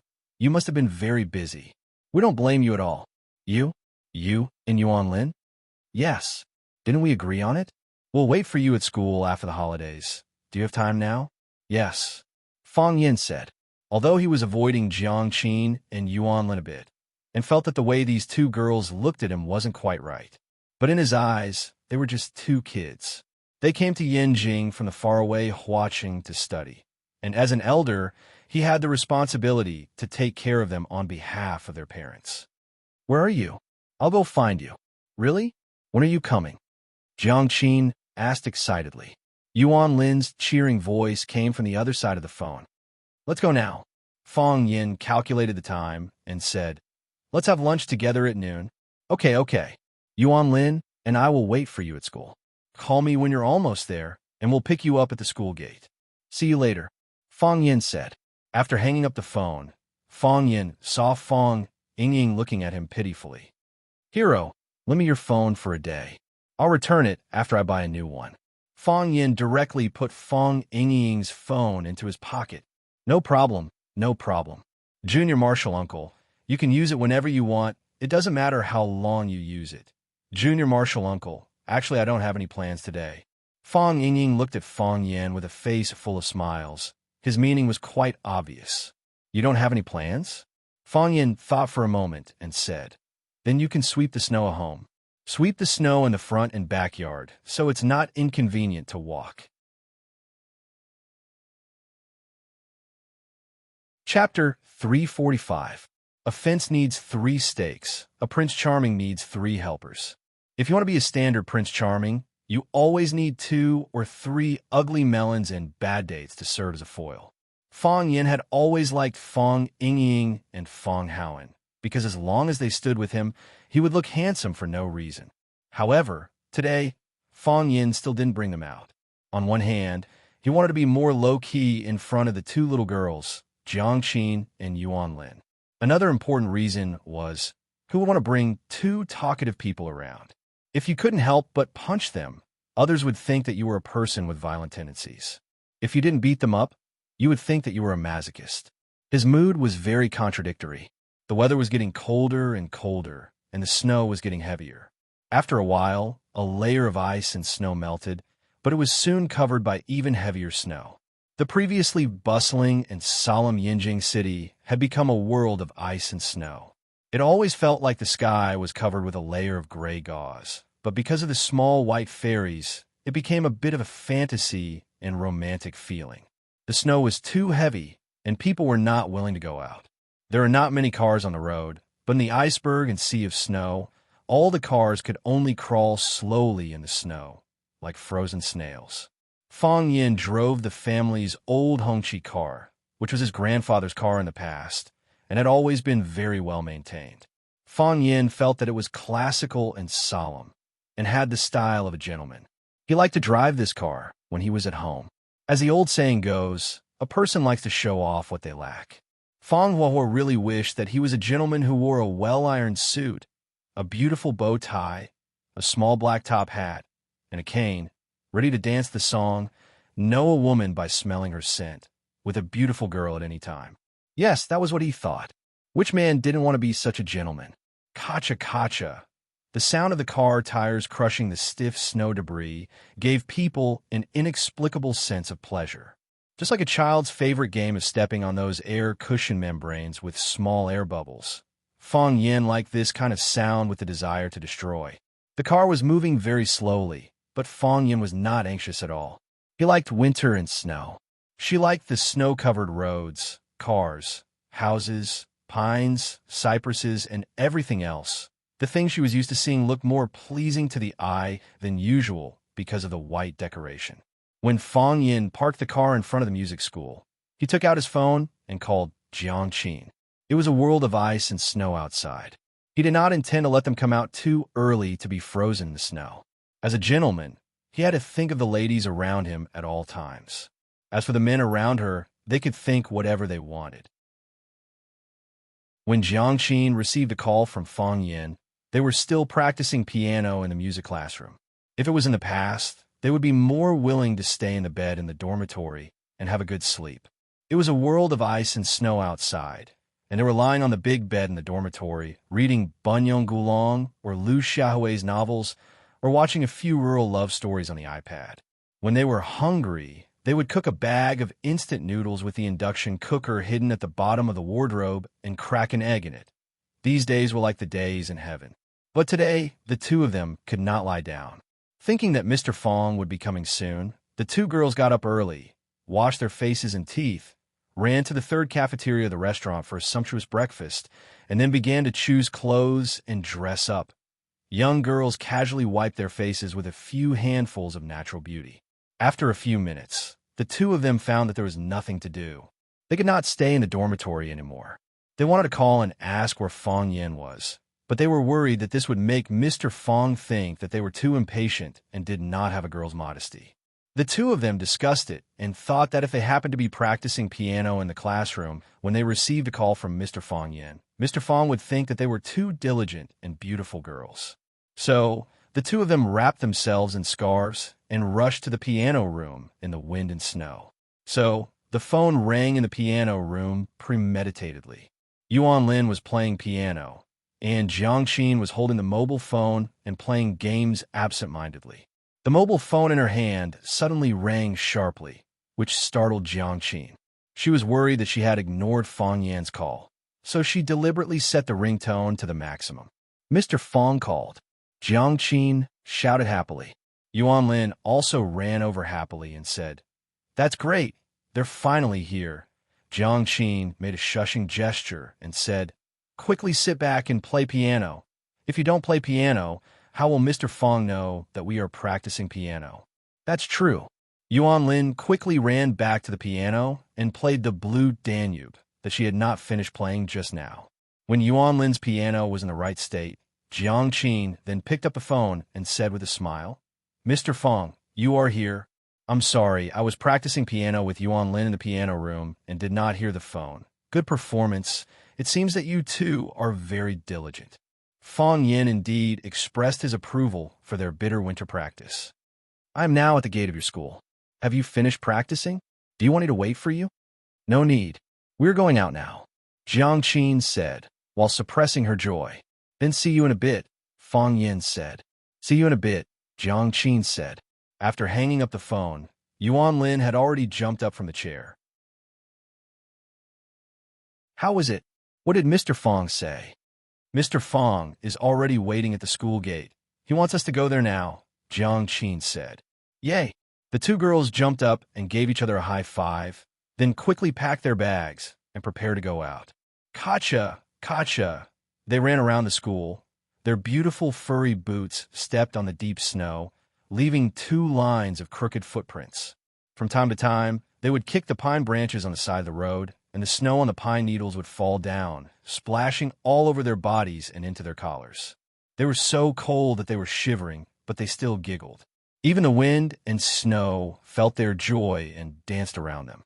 Screech, a black car, stopped beside them. The window opened, and a pleasant male voice shouted to them, Junior sister, Junior sister." Jiangqin and Yuan Lin stopped and looked at the boy waving at them, so they had to walk over. Jiangqin looked at Guanyu and said, "Senior brother, why are you two back?" The students of the music academy were on vacation, but they were not students of the school, but disciples of teacher Mao Xianping. Therefore, the school system was invalid for them.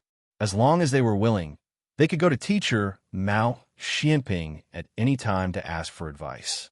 Teacher Mao Xianping knew that Jiangqin and Yuan Lin had not gone home, so he would give them advice from time to time. Whether it was for the sake of summer or the musical talent shown by Jiangqin and Yuan Lin, they all required teacher Mao Xianping to spend more effort and energy on them. Jiangqin and Yuan Lin did not go back, and Guanyu and Huang Yida, the two Yanjing locals, came to class every day. Today, Jiangqin and Yuan Lin went to the piano room and did not see Guanyu and Huang Yida. They thought they would not come today. They did not expect to meet them on campus. What surprised them even more was that Huang Yida was sitting in the passenger seat of Guanyu's car. How did these two people get together? The atmosphere in the car was ambiguous. Guanyu was only wearing a black sweater with a collar, which made him look even more handsome. He looked at Jiangqin and Yuan Lin with a smile and said, "Why can't we come? You and Yuan Lin are from Huacheng, so far away from home. Can't Ida and I take care of you as your senior brother? If we don't do anything, I'm afraid we can't explain it to Teacher Mao. You two have been practicing too hard these days. Ida and I have discussed it and decided to take you out to play today. I'll take you to eat the most authentic roast duck in Yanjing City. Didn't Yuan Lin say she wanted to eat it last time? After eating and drinking, I'll take you to enjoy Yanjing City in the ice and snow. What do you think?" Seeing Jiangqin and Yuan Lin's awkward expressions, Huang Yida also advised, "Relax, it's good for our studies. We learn musical instruments. First, we have a sense of music, then we can express that feeling through the instruments. This is relaxing and also looking for inspiration." Jiangqin said apologetically, "Two senior brothers, thank you for your kindness. But today is really not suitable. We already have an appointment." "An appointment?" Guanyu and Huang Yida's expression immediately became serious, and then quickly relaxed. Guanyu asked with a smile, "Who did you make an appointment with? I've never heard that you have friends in Yanjing before. Is it senior sister Xia Tian? If it's her, then it's even better. We haven't seen her for a long time. Today we can play and learn from her, not sister Xia Tian." Yuan Lin said, "It's our friend, a very good friend." Yuan Lin didn't say that Fang Yin was their teacher. She was worried that Guanyu and Huang Yida would misunderstand. They didn't care much, but they didn't want to bring any bad influence to teacher Fang Yin. The incident with Brother Wolf in Huacheng had already left them with lingering fears. Especially Jiangqin, because after the photos of her dancing with teacher Fang Yin were exposed, it caused many media in Huacheng to criticize Fang Yin.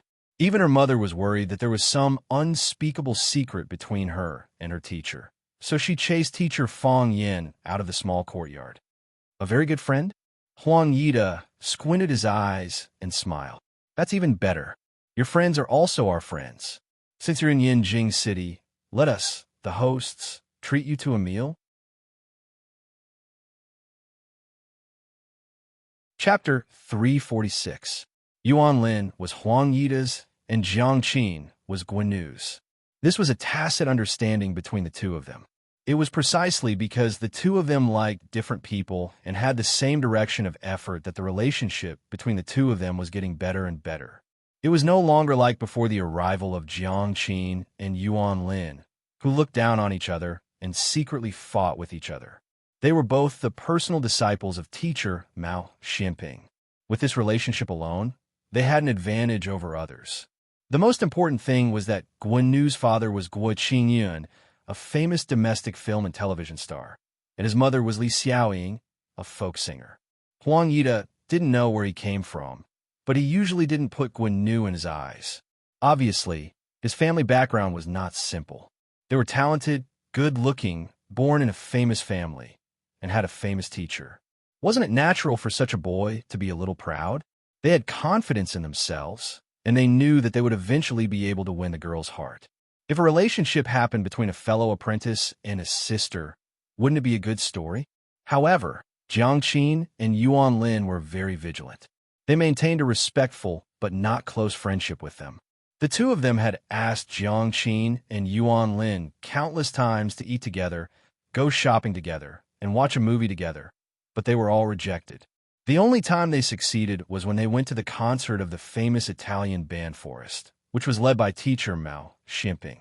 Of course, after the concert, they also tried to invite them to eat crayfish and drink beer alone. Jiang Qin said that she didn't like crayfish, so she refused.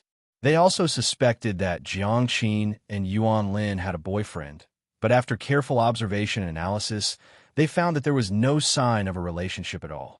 First, the phone did not ring for a long time, and there would not be frequent messages.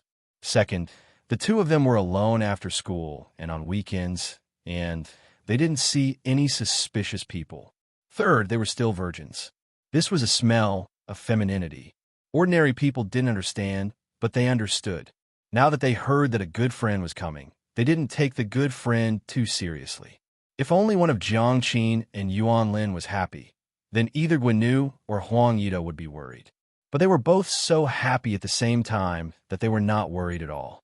It was impossible for two people to fall in love with the same man, right? The reason why they insisted on treating was not because of jealousy, but simply because they wanted to show their superiority in front of their good friend. Huang Yida looked at Jiang Qin and Yuan Lin and said, "We're all on the same side. Is there any inconvenience?" Jiang Qin was very embarrassed and said, "My friend, he's a bit shy and doesn't know how to talk in front of strangers. We didn't tell him that we're bringing new friends. What if he's unhappy? Senior brother, why don't we meet again next time?" Guanyu laughed and said, "First time is new, second time is familiar. How about this? We'll treat the both of you to a meal. After the meal, if he's still not familiar with us, Ida and I will leave first. We definitely won't disturb the reunion between your friends. What do you think? That's not good, is it?" There's nothing wrong." Huang Yida interrupted Jiang Qin's words and said, "We'll listen to senior brother this time. Your friend is here. How can we, as big brothers, not help to entertain him? Don't feel embarrassed. Just do it this way. Where's that friend? Let's go and greet him first, then treat him to the best roast duck in Yinjing. Of course, if you have better recommendations, you can tell me. Don't think about saving money for senior brother." Fang Yin sat in the car and listened to music. He didn't pay much attention to a black Mercedes-Benz parked beside him. When he saw Jiang Qin and Yuan Lin get out of the car, he smiled and opened the window. He said with a smile, "The treatment in school is not bad. You even have a luxury car?" Jiang Qin was worried that Fang Yin would be angry. He carefully looked at Fang Yin and said, "Mr. Fang, they are our senior brothers. They said they want to treat you to a meal." Looking at Guanyu and Huang Yida, who opened the door and got out of the car, Fang Yin waved at them and said to Jiang Qin with a smile, "When did my character become so good?" Guanyu walked in front of Fang Yin and looked at the logo on Fang Yin's car, as well as the plane license plate number. His confidence increased a lot again. He said, "I'm Guanyu. Jiang Qin and I are both teacher Mao Ximping's students. What's your name?" He could see that Fang Yin was older than him and Huang Yida. Naturally, he was much older than Jiang Qin and Yuan Lin. It seemed that this person was Jiang Qin and Yuan Lin's brother. Fang Yin. Fang Yin reached out and shook hands with Guanyu and said, "Jiang Qin said that you want to treat me to a meal. You're too polite. It's what we should do." Guanyu said with a smile, "We are Jiang Qin and Yuan Lin's senior brother and junior sister. We're going to take them out to play today and treat them to a big meal. We heard that you're here, so let's go together. It's more lively with more people." Fang Yin didn't care. To be honest, he could see that the two boys were interested in Jiang Qin and Yuan Lin. It was normal for such a thing to happen at this age. As the former teacher of Jiangqin and Yuanlin, he could only tell them not to fall in love at such a young age. But if they had their own ideas, Fang Yin couldn't force them. Besides, although he promised to take Jiangqin and Yuanlin around Yinjing, in fact, he hadn't been to Yinjing at all. If there were these two attentive boys leading the way, Fang Yin would feel that the burden on his shoulders would be a lot lighter. Fang Yin looked at Jiangqin and Yuanlin, and the two girls secretly winked at him. He understood what they meant. "Thank you for your invitation," Fang Yin said. With a kind and gentle smile on his face, he tried to use words that wouldn't hurt other people's self-esteem. "I really appreciate it, but today is not suitable. I'm going to take them home for dinner. The elders in my family have already prepared it at home. Why don't we make an appointment next time?" Jiangqin and Yuanlin squinted their eyes and smiled. Guanyu and Huang Yida's faces showed a touch of anger. When Jiangqin turned to look at Guanyu and Huang Yida, the smile on her face had turned into an apologetic one. She said guiltily, "Two senior brothers, I'm really sorry. Why don't we make an appointment next time? There's still many opportunities anyway." Yes. Let's go to Fang's house for dinner. It may not be very convenient." Guanyu glanced at Huang Yida and knew that he had no intention to speak. So he said aloud, "In that case, forget it. Let's make an appointment next time. Goodbye, senior brother." Jiangqin waved to Guanyu and Huang Yida, pulled open the passenger seat next to Fang Yin, and sat down. Yuanlin also wanted to sit in the passenger seat, but it was a step too late. She also waved to Guanyu and Huang Yida and said, "Senior brother, I'm really sorry today." Then she opened the rear door and sat down.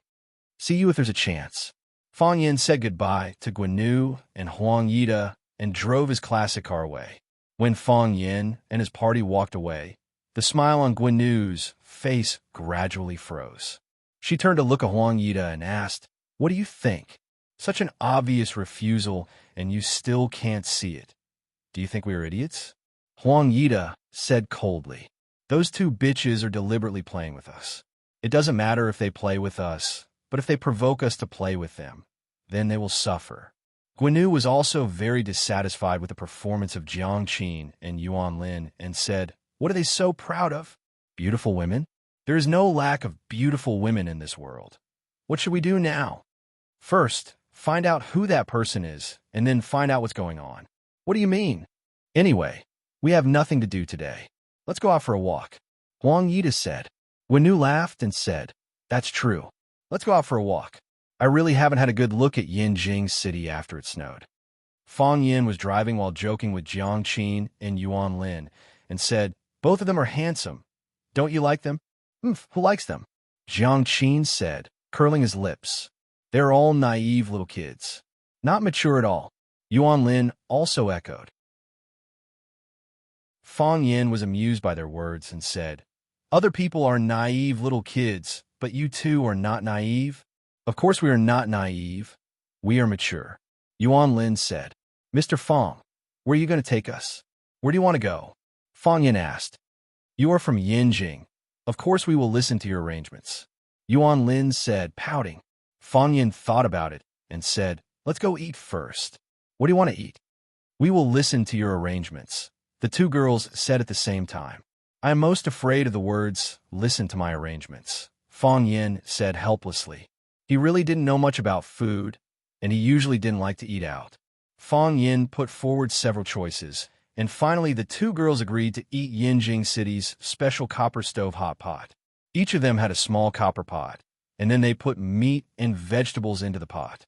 Eating hot pot in this kind of weather was also suitable. Fang Yin found a relatively famous hot pot restaurant, then stopped the car and walked into the hot pot restaurant with the two girls. As soon as they entered the restaurant, a black Mercedes-Benz followed them and parked the car in front of the restaurant. Guanyu and Huang Yida also opened the door and got out of the car, then walked into the hot pot restaurant.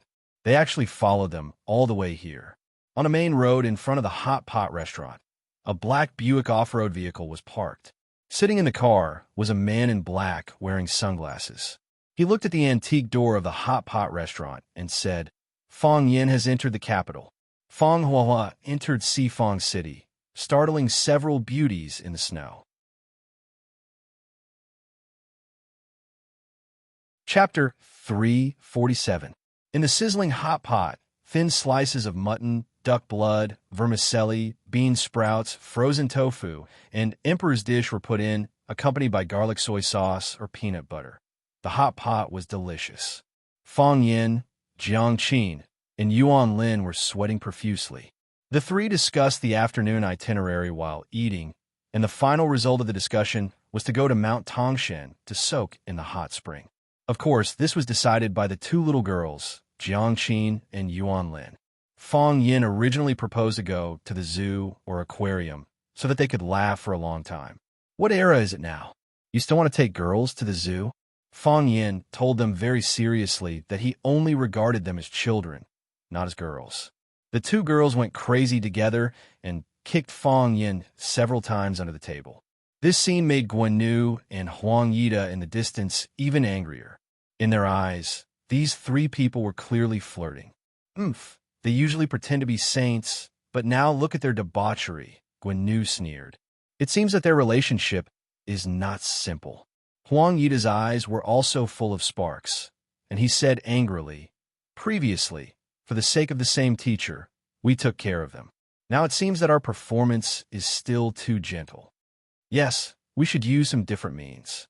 Otherwise, they will treat us as a poor spare tire." Guan said, "What's the way on senior brother's side?" Huang Yida came a few days earlier than Guan, and he was the first disciple of Mao Xianping. Guan came a little later than him, so he called him senior brother. "There's a way, but which one to take, it depends on their performance and my mood," Huang Yida said in a sarcastic tone. Now it seems that the kid has a lot of means. One dragon and two phoenixes, enjoying the happiness of the world. I have to admire him. Who said that just now? He said that he is shy in front of strangers, and I'm afraid that he can't even speak. Now it seems that he doesn't look like he can't speak in front of strangers at all. The words, one dragon and two phoenixes, completely infuriated Guan. He sneered and said, "Then I'll wait to watch a good show. This is Yanjing City. We can't be bullied by a little tramp that popped out of nowhere." Bully? I've tasted everything, but I don't know what it's like to be bullied. I really want to try it. Maybe that kid has a big background. When we go up to teach him a lesson, he suddenly reveals his identity and gives us a show of strength. Then, we brothers will have kicked an iron plate. At that time, senior brother had a taste of being bullied. The story is not bad. It's just a story, Huang Yida said confidently. In this four-corner city, his father's position was not very prominent, but it was very important. There were people who were more powerful than his father, but he was definitely not a guy who drove a red flag from decades ago to pick up girls. Guan had always been curious about Huang Yida's origin. He asked again, "Senior brother, your family, what is it? If there's any money-making business, I'll have to help junior brother out. Our family doesn't do business. We're just servants of the people. We can't compare to your parents, who are big stars," Huang Yida said lightly. Although he said that his parents couldn't compare to Guan parents who were stars, there was no can't-compare attitude on his face at all. The people's servants are good. The public servants are great," Guan said with a smile. Guan was still very satisfied with Huang Yida's answer. Although his answer was not too clear, he had already guessed it. The people's servants were full of arrogance and often did not put him in their eyes. Could they be regarded as ordinary people's servants? If they didn't reach that level, they were not qualified to be shameless and arrogant in front of him. After eating and drinking to their heart's content, Fong Yin paid the bill, and the three drove to Mount Tang, which was near Yanjing. After eating and drinking to their heart's content, Fong Yin paid the bill, and the three drove to Mount Tang, which was located near Yanjing. Although it was Jiang Qin and Yuan Lin who proposed a soak in the hot spring, Fong Yin also thought it was a good idea. On this snowy day, they could find a hot spring to soak in the afternoon, drink a glass of grape juice or cold plum wine, and let the two little beauties massage his back and shoulders. Thinking of this, Fong Yin was still looking forward to it. Mount Tang was full of hot springs, but the most famous one was the first-class hot spring. The first-class hot spring had a very long history. It was said that an emperor of the Ming dynasty liked to soak in the hot spring here during the summer. The first-class hot spring was also named by the emperor himself.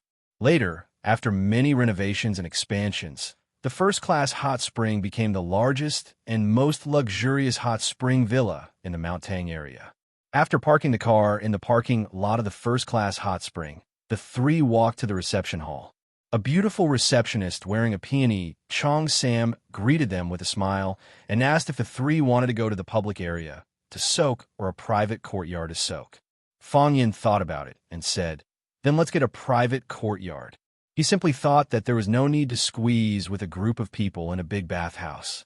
On the one hand, it made him feel that it was not very hygienic, and another important reason was that he did not want to become the object of envy or hostility again, because he brought two beautiful girls in the crowd.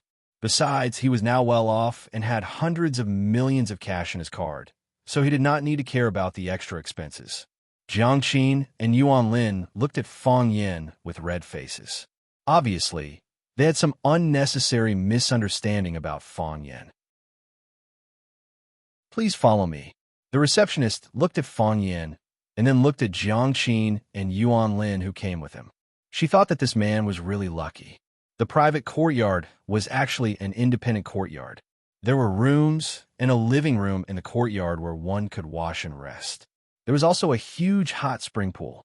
Three sides of the courtyard were surrounded by walls, and one side was covered by a dense bamboo forest. Outside the bamboo forest was Mount Tang. Even standing on the top of Mount Tang, one could not see the scene in the courtyard. There was still snow in the courtyard, and in the middle of the white snow lay a hot spring pool that was steaming. Lying in the pool, a person could reach out and catch a snowflake. This feeling was really wonderful. Jiang Qin reached out and touched the water in the hot spring pool. He said happily, "It's so hot. It must be very comfortable." Yuan Lin also reached out and touched it. She said, "I really want to jump in." "Then let's jump in," Fong Yin said with a smile. The two girls were happy, and he was also in a good mood. "In your dreams." Jiang Qin rolled his eyes at Fong Yin. "Pervert," Yuan Lin echoed. Fong Yin did not know whether to laugh or cry. "Didn't the two of you say you want to jump in?" Jiang Qin said with a sad face. "Mr. Fong, we forgot something very important." "What is it?" "We forgot to bring swimsuits," Jiang Qin said. "Then what should we do?" Fong Yin said awkwardly. "Do you want me to buy it for you?" "There's no need," Jiang Qin said with a red face. "I saw a shop in the lobby just now. We should be able to buy swimsuits there. Yuan Lin and I will go by ourselves." Fong Yin realized that although he had always treated Jiang Qin and Yuan Lin as children, they were actually not children. These small personal items had to be bought by themselves. Fong Yin nodded and said, "Then you guys go." Jiang Qin and Yuan Lin went shopping. Fong Yin tested the water temperature. It was indeed a bit hot. But in this snowy weather, if the temperature was not high enough, it was easy to freeze. Fong Yin thought that he should quickly take off his clothes and jump into the hot spring before the two girls came back. It would save him the embarrassment of changing in front of them. Fong Yin thought of this and did it. He quickly took off his clothes, leaving only a pair of briefs. Then he found a pair of disposable shorts in the room and put them on. This should be the clothes provided by the hotel for the guests to soak in the hot spring. Just as he was about to boil a cup of water to make a pot of tea, he heard the voices of the two girls in the courtyard. He did not bother to boil the tea. He quickly ran to the backyard and jumped into the hot spring. Whoosh, water splashed everywhere. Whoosh, hot air boiled. Fong Yin let out a long sigh of relief. He felt that all the pores on his body had opened up. This feeling was quite wonderful. Hearing the sound of water in the backyard, Jiang Qin and Yuan Lin quickly ran over. Seeing Fong Yin soaking the hot spring, they said, "Mr. Fong, you soaked in first." "Yes." Fong Yin's body shrank in the hot spring. Only his head was exposed.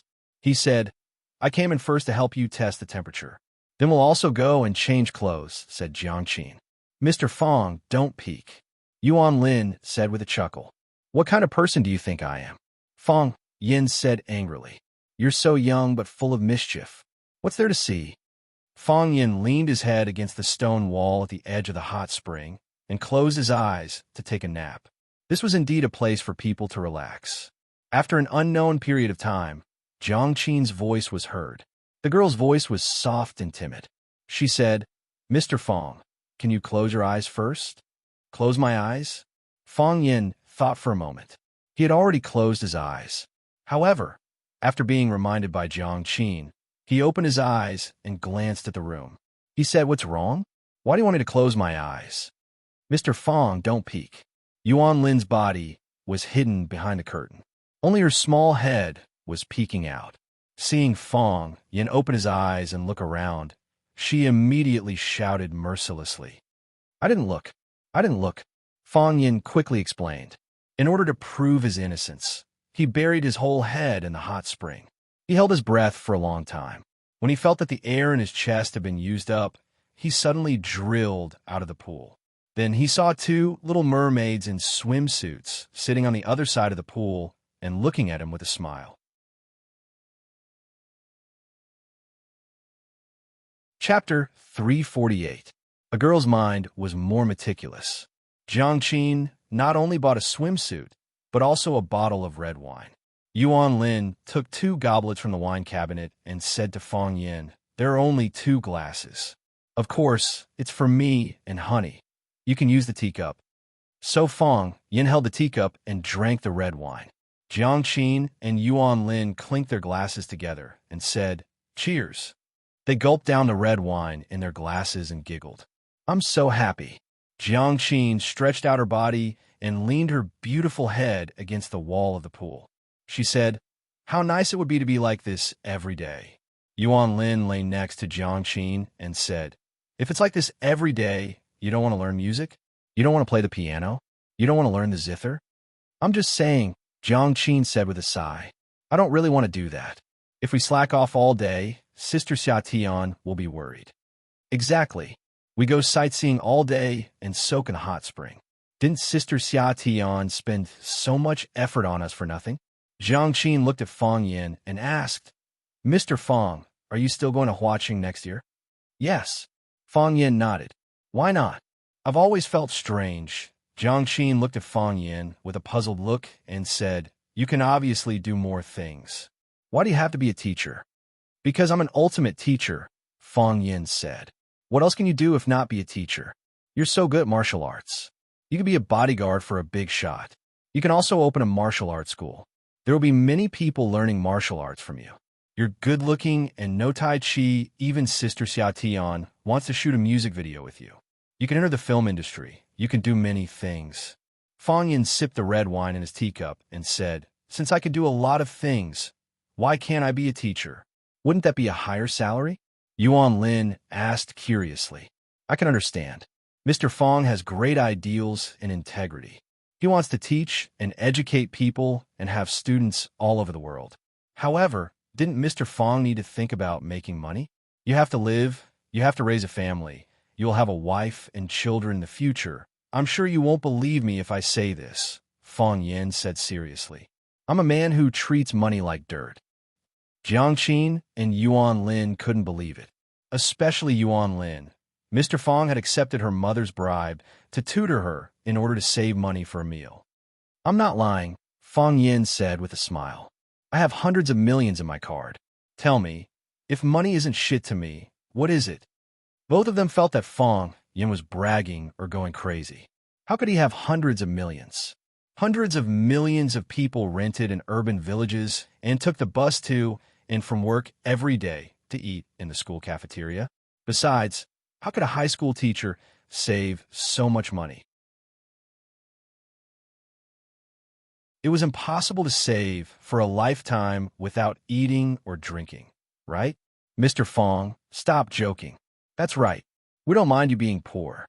"Okay, let's not talk about money," Jiang Qin said. "It's embarrassing to talk about this kind of topic with an old man. Mr. Fong, do you have a girlfriend?"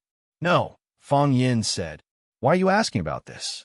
"That Senior Chini Tian that we met last time. Is she not related to you?" Jiang Qin blinked his big, innocent eyes and asked expectantly.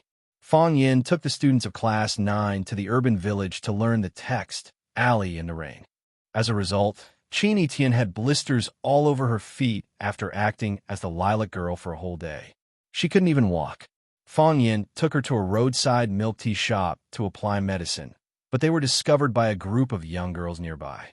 These young girls told Jiang Qin about Fong Yin applying medicine for Qin Yitian. So Jiang Qin suspected that Fong Yin and Qin Yitian had an ambiguous relationship. Qin Yitian, Fong Yan's smile became bitter. I should go and see her. Ever since they parted in Huaqing, they hadn't seen each other again. Also, when he got off the plane back to Yanjing this time, there were two groups of people who wanted to take him away. He believed that one of them should be Qin Yitian's people, or should he say that they were related to Qin Yitian? There was no inexplicable hatred in this world, but there was inexplicable love. Mr. Fong, what did you say? Jiang Qin looked at Fong Yin in confusion and said, Did you two quarrel? Fong Yin didn't have the mood to talk anymore and said, I'm a bit sleepy. I'm going to lie down and sleep for a while. The two young girls were like two beautiful mermaids swimming around in the hot spring pool. Fong Yin lay on the stone wall to rest, thinking about something, and unknowingly fell asleep. When he woke up, the sky was dark and it was already nighttime. Fong Yin used the hot spring water to wash his face and asked, What time is it? Jiang Qin and Yuan Lin had already left the hot spring pool and were lying on the lounge chairs under the eaves of the corridor, watching a movie on their phones, wrapped in pajamas and covered with blankets. They were worried that the sound of the movie would disturb Fong Yin, so they both put on headphones. Fong Yin only saw Fong Yan's mouth moving, but he didn't hear what Fong Yin said.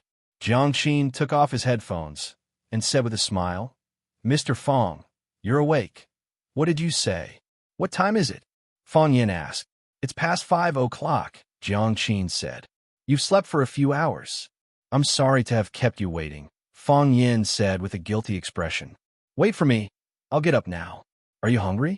Let's go back to the city for dinner. After leaving the room, the three of them chatted and laughed as they walked towards the parking lot. When Fong Yin found his old car, he felt like he was struck by lightning. He was really struck by lightning. The body of the car was densely scratched, the lights were broken, the front of the car was dented, and the car had been kicked countless times. There were even muddy watermarks on it. The smile on Fong Yan's face froze, and his eyes were filled with murderous intent. This was his grandfather's car, the first car his grandfather ever owned, and the only car his grandfather ever owned. This car had a special meaning to his grandfather, Fong Hui. He knew that his grandfather cherished this car very much. At the time, his father, Fong Yixing, couldn't even borrow it for a single use. Later on, his grandfather's legs were paralyzed, and he couldn't drive anymore. His grandfather then gave the car to Fong Yin for safekeeping and told him to take good care of it. Some people say that a car is a man's second lover. Fong Yin had never had a lover, so he didn't know what it felt like to have one. But Fong Yin now knew very well that he was in a very bad mood. Those scratches weren't on the body of the car. It was more like they were scratched on his face. Those kicks didn't seem to be on the door of the car, but more like they were on his legs. Lustful, Fong Yin said in a cold voice. Those bastards are really lustful. They're willing to do anything. Jiang Qin and Yuan Lin's faces were also pale with anger. They didn't expect someone to be so shameless. Hearing the meaning behind Fong Yan's words, Jiang Qin asked, Mr. Fong, do you know who did this? I can guess. Fong Yin said with a sneer. They followed us all the way. We went to eat hot pot. They also went to eat hot pot. We came to Tangshan. They also followed us. They've been sneaking behind us. I thought they were your senior brothers, and you would see them often in the future, so I didn't bother to pay attention to them. I didn't expect them to be so bold and do such a low-class thing. With Fong Yan's ability, how could he not know that someone was following them? And not only Guan Yu and his men were following them, but there was also another group of unidentified people following them.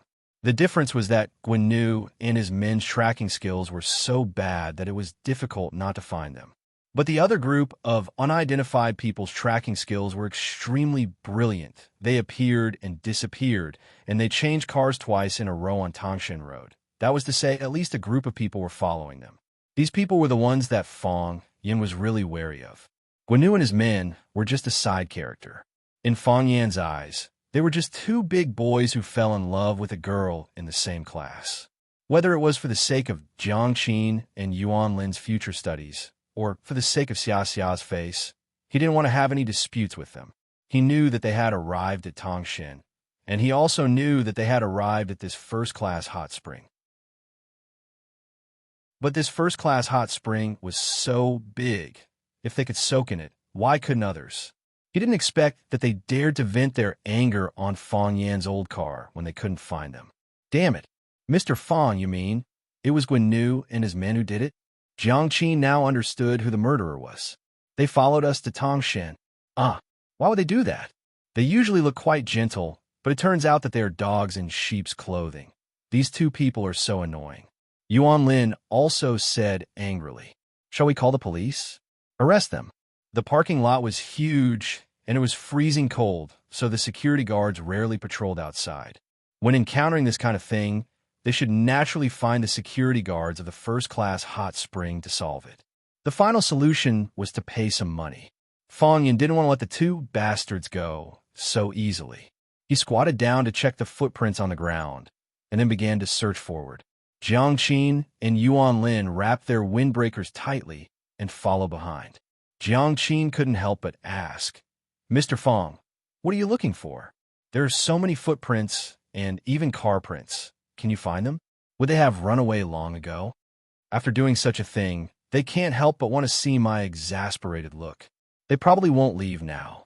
Fong Yan suppressed the anger in his heart and said, "If my guess is right, they won't leave, and they're not far from us." Fong Yan walked along the messy footprints for a while, then turned a corner and found the black Mercedes-Benz he had seen at the school gate. Chapter 349. In a huge white snow field, the Mercedes-Benz looked like an ugly monster that was resting. The car didn't turn on the lights, but Guan Nu and Huang Yida sat in the car and it didn't leave. Fong Yan's guess was right. They really wanted to see Fong Yan's angry look. Who asked Fong Yan to make them angry first? They set off in the hot pot restaurant, followed all the way to Tongshan, and came to the first-class hot spring that Fong Yan chose.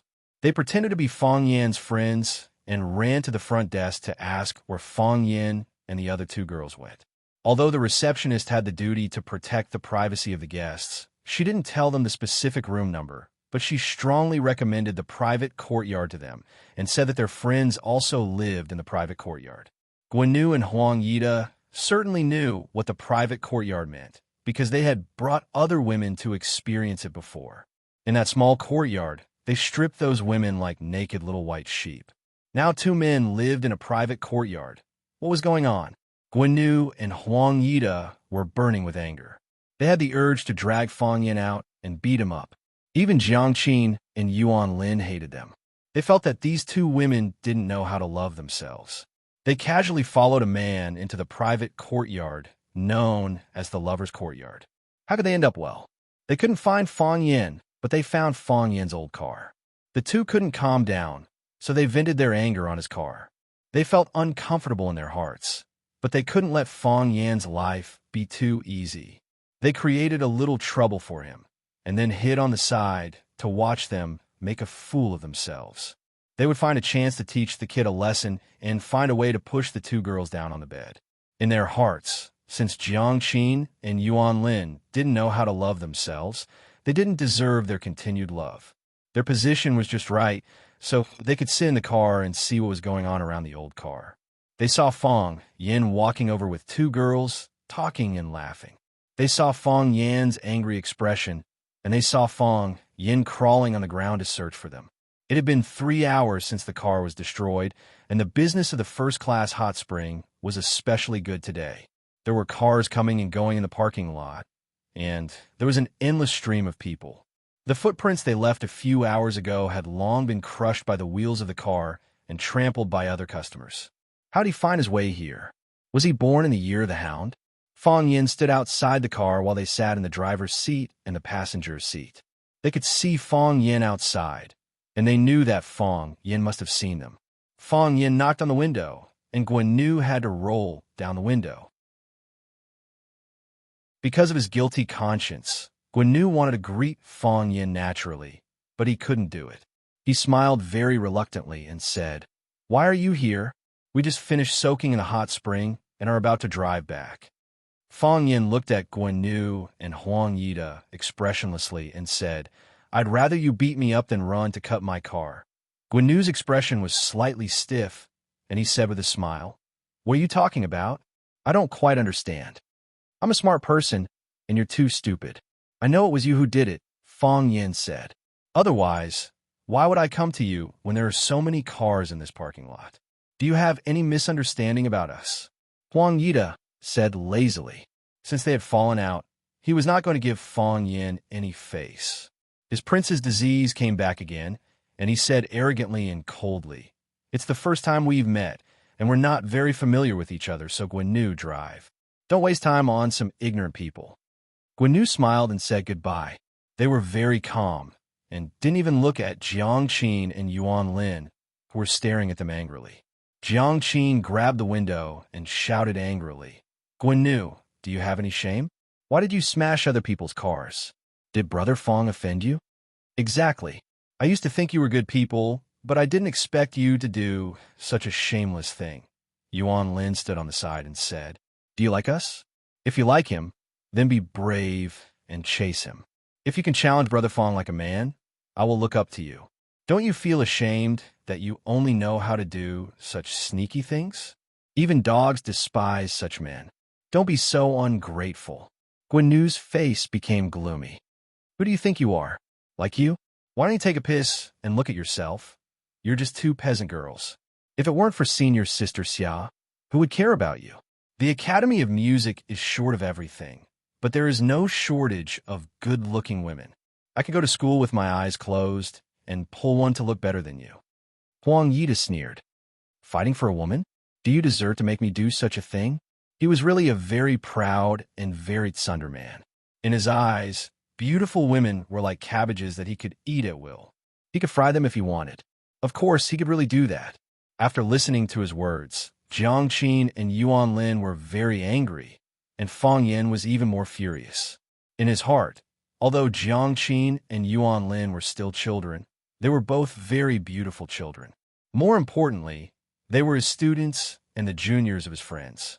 They attacked his friends like this. Of course, Fang Yin was very unhappy. Of course, Fang Yin was not in a hurry to explode, because he knew that was a very serious matter for a girl who felt good about herself to be scolded for not being beautiful. This matter was more than 10 times more serious than his classic car being smashed. He needed to provide time for the two of them to calm down. Sure enough, Jiang Qin and Yuan Lin immediately began to fight back. "If that's the case, why are you following us like dogs? You invited us to dinner time and time again, and even when you were rejected, you still have to pretend to be gentlemen," Jiang Qin said. "If we don't give him face, he is also shameless. When we go to the hot pot restaurant, they follow us to the hot pot restaurant. When we come to the hot spring, they come to the hot spring. How pitiful are they? On such a cold day, we are soaking in a hot spring in the yard and drinking red wine, while they are outside drinking the wind and eating the snow. Their days must be hard, right?" Yuan Lin sneered. "You two bitches," Guan cursed. Jiang Qin and Yuan Lin's words did poke at their wounds. Waiting outside for a few hours really made the two of them feel like a year. Moreover, there was a sense of shame that they were not cared about. Two stupid women. Do you know what you have done? Huang Yida was so angry that he laughed. Do you know that what will happen next is out of your control? I will make you beg for death. Shouldn't I be the one saying that? Fang Yin said. You smashed my car and scolded my friend. Shouldn't I be the one looking for trouble? Get lost, Guan scolded. He didn't dare to offend Huang Yida, but in his heart, he really didn't care about a small character like Fang Yin. Who are you? If you make me angry, you'll be the first to die. You really make me feel very conflicted, Fang Yin said. I originally thought that we should talk about the compensation first, and then pay your mother back, of course. Let your mother come and sleep with you. Guan scolded recklessly. Fine, Fang Yin said coldly.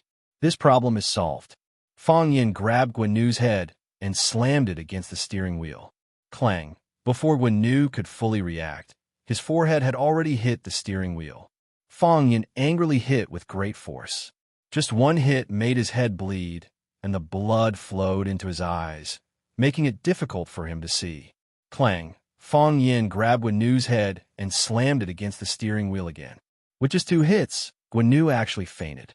Fong Yin's action was too fast, and he couldn't even say a word of threat or beg for mercy. It was not until this time that Huang Yida, who was sitting in the passenger seat, reacted. "What are you doing? What are you dash?" He reached out and wanted to roll up the window. If Fong Yin didn't quickly pull his arm out, it would be crushed by the window glass. Click! Fong Yan's speed was faster, and he stood next to the main cockpit, directly locking all the windows. No matter how hard Huang Yida tried, there was no way to roll up the window. Fong Yin ignored Huang Yida, and one of his hands was still grabbing Guan Yu's head. He knew that Guan Yu had fainted, but this didn't mean that he had vented his anger. Clang! He slammed Guan Yu's head against the steering wheel for the 3rd time. Clang the 4th time. Clang the 5th time. As if he was addicted to doing this, Fong Yin grabbed Guan Yu's head and slammed it against the steering wheel again and again. When the steering wheel was crooked, he used his other hand to straighten it and continued to hit it. The Mercedes-Benz logo in the middle of the steering wheel was printed in the middle of Guan Yu's forehead, creating a triangular flesh hole on his forehead. Guan Yu's head was dripping with blood, and the steering wheel was also drenched with blood. Blood flowed on the ground and on Guan Yu's legs. It was a shocking sight. The narrow car was filled with the smell of blood, which made Huang Yida feel nauseous. As soon as Fong Yin let go, Guan Yu's whole body collapsed on the leather seat, as if he was dead. Fong Yin took a tissue from the car to wipe the blood between his fingers.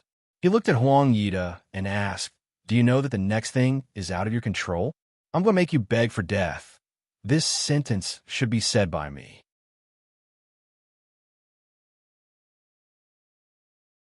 Chapter 350. When they were in Huacheng, Jiang Qin and Yuan Lin had seen the scene of Fong Yin beating up Brother Wolf, so they were still very calm at this time. Huang Yida didn't have such luck. He was really scared silly. "Oh my God, is this guy trying to beat me to death?" Guan Yu's head and face were covered with blood, and his chest and pants were also covered with blood. The blood splashed on his body, and he did not dare to reach out to wipe it off. His head and the steering wheel made a cracking sound, and every time he hit it, the sound of bones breaking could be heard. He suspected that even if Guan Yu came back to life, his forehead and nose would probably collapse. If he did not go for plastic surgery, how could he fight in the entertainment industry in the future? Of course, the premise was that Guan Yu could still come back to life. He thought that Guan Yu was already dead. Guan Yu's encounter made Huang Yida completely calm down, and his legs kept trembling under the car. He knew in his heart that if Fong Yin could treat Guan Yu like this, then he had enough courage to treat himself like this. Huang Yida felt that he had to do something. He could not sit still and wait for death. "You'd better not touch me. My father is—" "Don't tell me who your father is," said Fong Yin. "I'm not interested in knowing him." Fong Yin wiped the gap between his fingers with a tissue. He wiped very carefully. After wiping every finger clean, he put the blood-stained tissue in his pocket and said, "Can we talk about compensation now? Of course, if you have a different opinion, I can also beat you up first. I accept the negotiation." Huang Yida was relieved. As long as the problem could be solved with money, it was not a big problem. How much could his old car be worth? Even if he opened his mouth wide and bit it, how much could it be?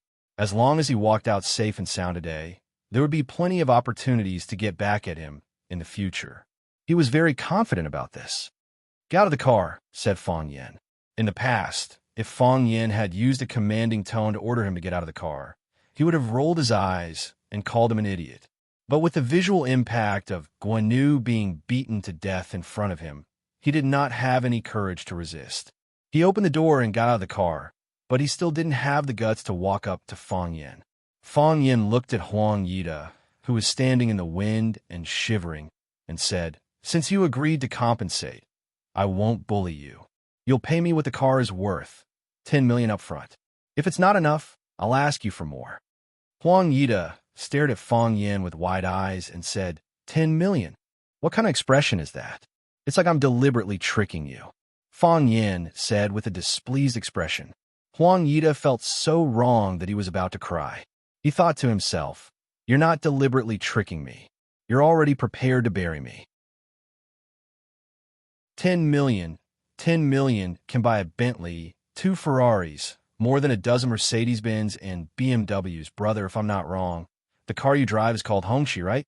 Isn't that too much? Huang Yida said cautiously.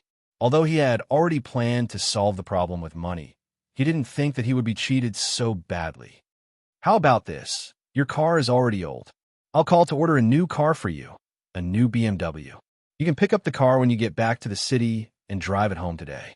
Do you think that's okay? BMW? Fang Yin shook his head. I also have a BMW at home, but I like this Hongqi.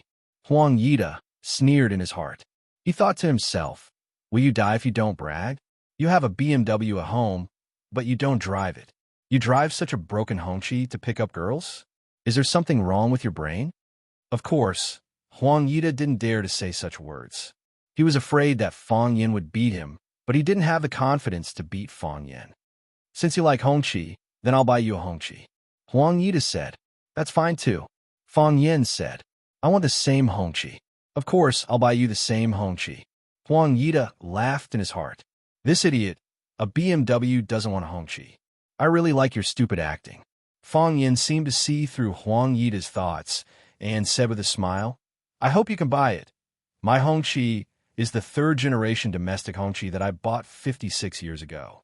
It's called Victorious Soaring Dragon. It's a car from decades ago. It's really an antique now. Huang Yida didn't respond. He took out his phone and began to search for this model of Hongqi. As long as this car was sold online, he didn't believe that he couldn't buy it. Soon, the results appeared. He clicked on the link, and his face became more and more ugly.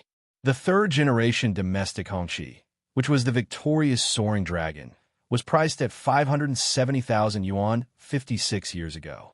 Moreover, this price was the best one.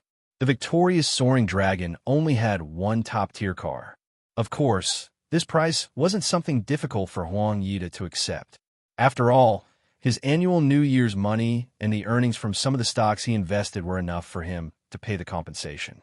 The problem was that 570,000 yuan was the price 56 years ago. According to the introduction on the internet, Victorious Soaring Dragon was produced to celebrate the coming of Huaxia. Because the price of Victorious Soaring Dragon was relatively expensive and its appearance was too old, it wasn't accepted by the public. The sales of this car were pitifully low. Fang Yan's grandfather, Fang Huwei, was a martial artist. The rough edges and corners of Victorious Soaring Dragon were just right for him, so he bought one as his own car. Later, the Hongqi factory really had no choice but to give all the remaining Victorious Soaring Dragon to the retired old cadres behind the Red Wall as their travel cars. After the car was sent out, the leaders of the Hongqi factory were also relieved. As a result, during the National Day military parade, the country's #1 leader also chose to ride this special Hongqi car to participate in the parade and push this car to the world. For some reason, the Hongqi factory didn't reopen the production line of Victorious Soaring Dragon. Therefore, the very few cars became antiques that some people collected. Now, the price of each Victorious Soaring Dragon was between 6 million and 8 million. If the previous owner of the car had a special identity, then the price could be higher. In that case, the 10 million that Fang Yan offered was indeed a good price. After all, this type of car wasn't something that could be bought with money. What stupid thing did they do? Huang Yida completely became an idiot. He began to envy the unconscious Guanu. At least he didn't have to worry about money now. Fang Yan looked at the change in Huang Yida's expression and said, Now you know that my asking price isn't high, right? The car was just cut. It's not broken yet. Can it still be driven after some repairs? Huang Yida said. Ha! Fang Yan slapped Huang Yida's face and said with a sneer, Do you want to say that since the car isn't completely broken anyway, why don't you just pay for the repair and let this matter go? Huang Yida's face was burning with pain. He reached out and wiped it. There was blood on his palm. He knew that the corner of his mouth was cut by Fang Yan. His eyes became fierce, but his voice was still calm as he said, I didn't expect this car to be so expensive. I don't have that much money in my card. How to raise money is your problem. Fong Yin said with a sneer. My problem is to ask you for money. You also know that I'm just a student, Huang Yida said. Such a large sum of money. I need the support of my family. Can I call my family? Fong Yin squinted at Huang Yida and said, why? Are you ready to call for help? I didn't mean that. Huang Yida quickly denied. He was afraid that his thoughts would be misunderstood by Fong Yin. If this guy didn't care about anything and beat him up, then he would suffer a big loss. Thinking of Guo Nu's miserable state, he felt his legs becoming weak. I have more than 4 million in my card. I'll transfer all of this money to you and write you an IOU. After I sell the stocks in my hand, I'll give you the rest of the money. Do you think that's okay? Fong Yin thought about it and said, you did this voluntarily? Yes, I did this voluntarily. Huang Yida said, I can write you an IOU, and I can write the compensation reason on the IOU. Then I'll believe you this time. Fong Yin said. Then he took out his bank card and handed it to Huang Yida. I have a condition. Huang Yida said. What condition? Fong Yin asked. I accept your compensation condition. You can't hit people. I can't promise you this. Fong Yin said. What if you scold me after I accept your condition? I promise I won't scold you. Huang Yida said seriously. Is he an idiot? Will he scold people at this time? Fong Yin thought about it and said, okay, as long as you don't scold me, I won't hit you. Huang Yida opened his mobile bank account and entered Fong Yan's card number to transfer the money. After the transfer, Huang Yida got into Mercedes-Benz and took out a pen and paper. He wrote a 5 million IOU and handed it to Fong Yin. Fong Yin took the IOU and checked it. Then he carefully stuffed it into his wallet. Pa! Fong Yin slapped Huang Yida's face. Why did you hit people? Huang Yida was shocked. I just said that you can't hit people when I give you money. Clang. Fong Yin kicked Huang Yida's stomach again. His body flew out and hit the Mercedes-Benz behind him. You scolded me. I didn't scold. Huang Yida held his stomach. The pain made the muscles on his face twisted. You scolded me. Fong Yin said and rushed toward Huang Yida again. You scolded me in your heart.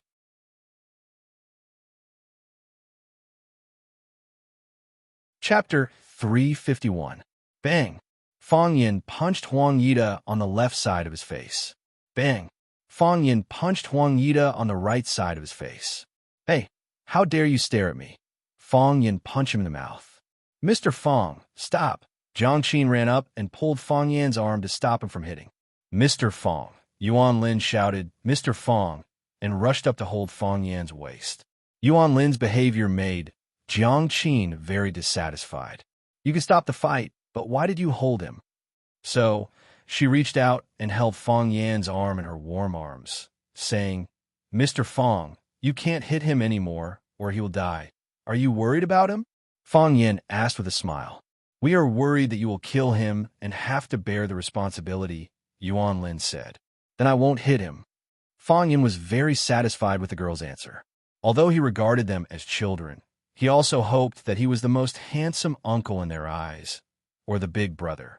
Anyway, it's not satisfying. Fong Yan was really not satisfying. He tried very hard to control his strength to avoid accidentally killing him. He thought it would be better to go back and fight with Yiro or Bailey Liu. That kind of fight was a real fight. Fong Yin patted Huang Yida's face, motioning him to open his eyes and look at him. Huang Yida's eyes were covered with blood. He just opened his eyes, but he quickly closed them again, because the blood soaked into his eyes, which made him feel very uncomfortable. Do you dare to curse people casually in the future? Huang Yida had to curse again in his heart. You bastard son of a B***TCH. When did I curse people casually? It's easy to blame someone, right? I'm more wrong than you, Fei. I know you will definitely take revenge, and I don't care whether you will or not. Let me tell you, the people of Swallow Dock are not so easily bullied. Fong Yin waved his hand and said to Jiang Qin and Yuan Lin, let's go back. Jiang Qin and Yuan Lin looked sympathetically at Huang Yida, who was lying motionless on the front of the Mercedes-Benz, and then happily followed Fong Yin to the smashed classic car. Ouch! It was as if his muscles were being torn apart. He felt like his body was falling apart. Many parts of his body were no longer listening to his brain. He tried his best to get up. Just as he used his elbow to push his body up, his strength was exhausted. Once again, he lay on the roof of the car, gasping for breath. "Senior brother." A voice suddenly rang in his ears. Huang Yida was shocked and jumped down from the front of the car. Seeing Guan standing next to him with blood all over his face, he asked in a trembling voice, "Are you a human or a ghost?" "Senior brother, it's me, Guan." Guan felt a little itchy on his nose. He reached out to wipe it, and 5 bright, red fingerprints appeared on his face. Huang Yida took several steps back and shouted, "Guan, are you okay?" "Senior brother, I can't swallow this," Guan said with red eyes. Although his mind was much more mature than children of this age, he was still a teenager after all. Being bullied like this, he felt so wrong that his tears were about to come out. Seeing Guan expression, Huang Yida was relieved and said in a hoarse voice, "I can't swallow this either. He took my money, and he has to spit it out for me. Spit out 10 times, 100 times. He hit my people, and he has to pay it back 10 times, 100 times. This time, I want his life." "Senior brother, should we call the police?" "Call the police?" "Calling the police is too easy on them." "Senior brother, what can you do?" After listening to Huang Yida's words, Guan regarded him as his backbone and asked eagerly, "He is too strong, and we are not his opponent at all." They had not associated Fang Yin with the legendary martial arts master. How could there be so many martial arts masters in the world? When Fang Yin grabbed Guan's head, Guan also tried to resist, but he did not succeed, so Guan subconsciously felt that Fang Yin was stronger than him. Can strength be used as food? Huang Yida sneered. No matter how good his martial arts is, he is afraid of a machete. "If he dares to hit me, I will let his whole family suffer." Swallow Doc. Swallow Doc, what is his name? Fang Yin. Guan said. "It seems to be the name. What kind of place is Swallow Doc? Call and ask, and you will know." Huang Yida said. He searched for a while, but there was no phone in his pocket. Maybe the phone fell to the ground when he was beaten. So he searched on the ground and finally found the phone in the snow. The screen was soaked with snow. Huang Yida wiped the phone on his body, and it could still be used. He checked in the phone book and finally chose a person called Old San to be his revenge partner this time. The phone was dialed, and it was quickly picked up. A laughing voice came from the phone and said, "Young Master Huang, I haven't found a brother to drink with for a long time. Where have you been recently?" Huang Yida was not joking with Old San. He was not in the mood. He said in a deep voice, "Third brother, your brother was bullied." "What? Bullied?" "In Yinjing City. Who dares to bully my brother?" Old San asked in surprise. "Third brother, I was careless this time. I came to Tangshan with my friend to soak in the hot spring, but we were blocked. Third brother, help me find a place." Swallow Doc. "Have you heard of this place?" "Brother, you were bullied. This is a big deal. Don't mention Swallow House. Even if it is Peacock House, I will burn it down. Where are you now? I will pick you up immediately. Then we will directly bring our brothers to Swallow House to avenge you. I don't believe that there are still people who dare to bully my Old Sans brother. Today, I will listen to Third Brother's arrangement. Us brothers will kill Buddha, and gods will destroy gods." In this cold weather, Huang Yida finally felt a hint of ambiguity. He thought to himself, "Father really raised a good dog." Huang Yida said gratefully, "Third brother, I am in the parking lot of Tangshan Top Great Hot Spring.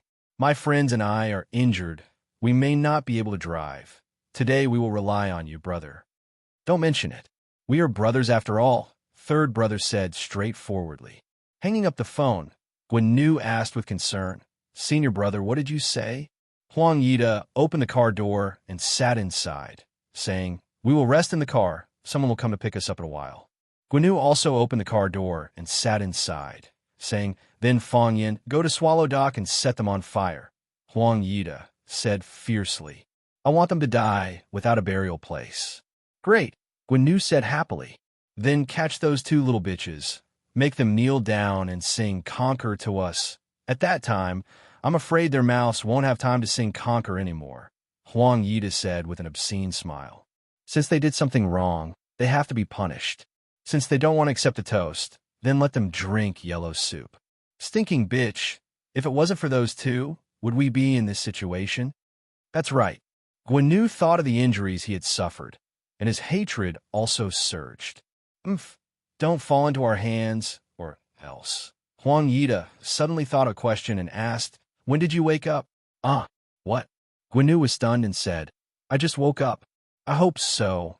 Huang Yida coldly glanced at him and said, if Guan had woken up long ago and saw that he was being beaten but deliberately pretended to be dead and didn't want to come out to help, there was a big problem with this kid's character.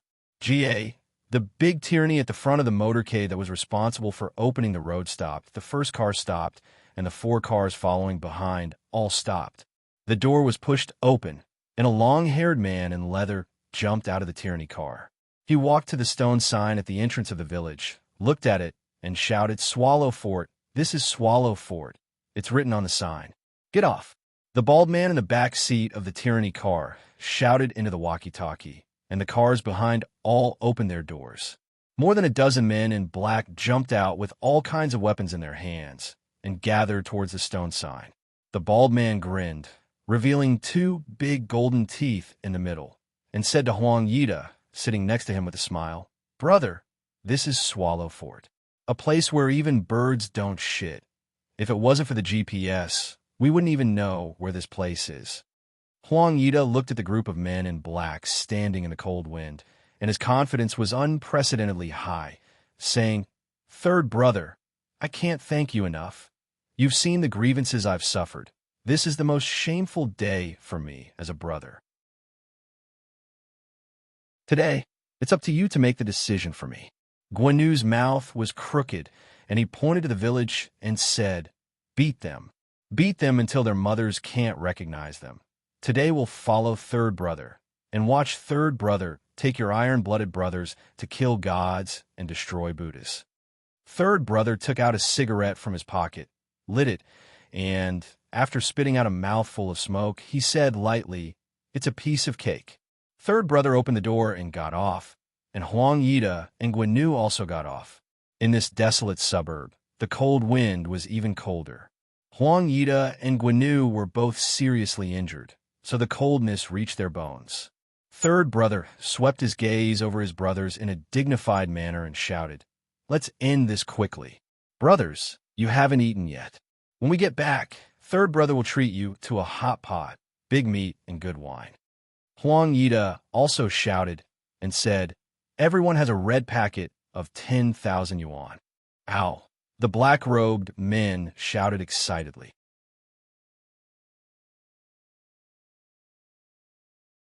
Chapter 352. It was getting later and later.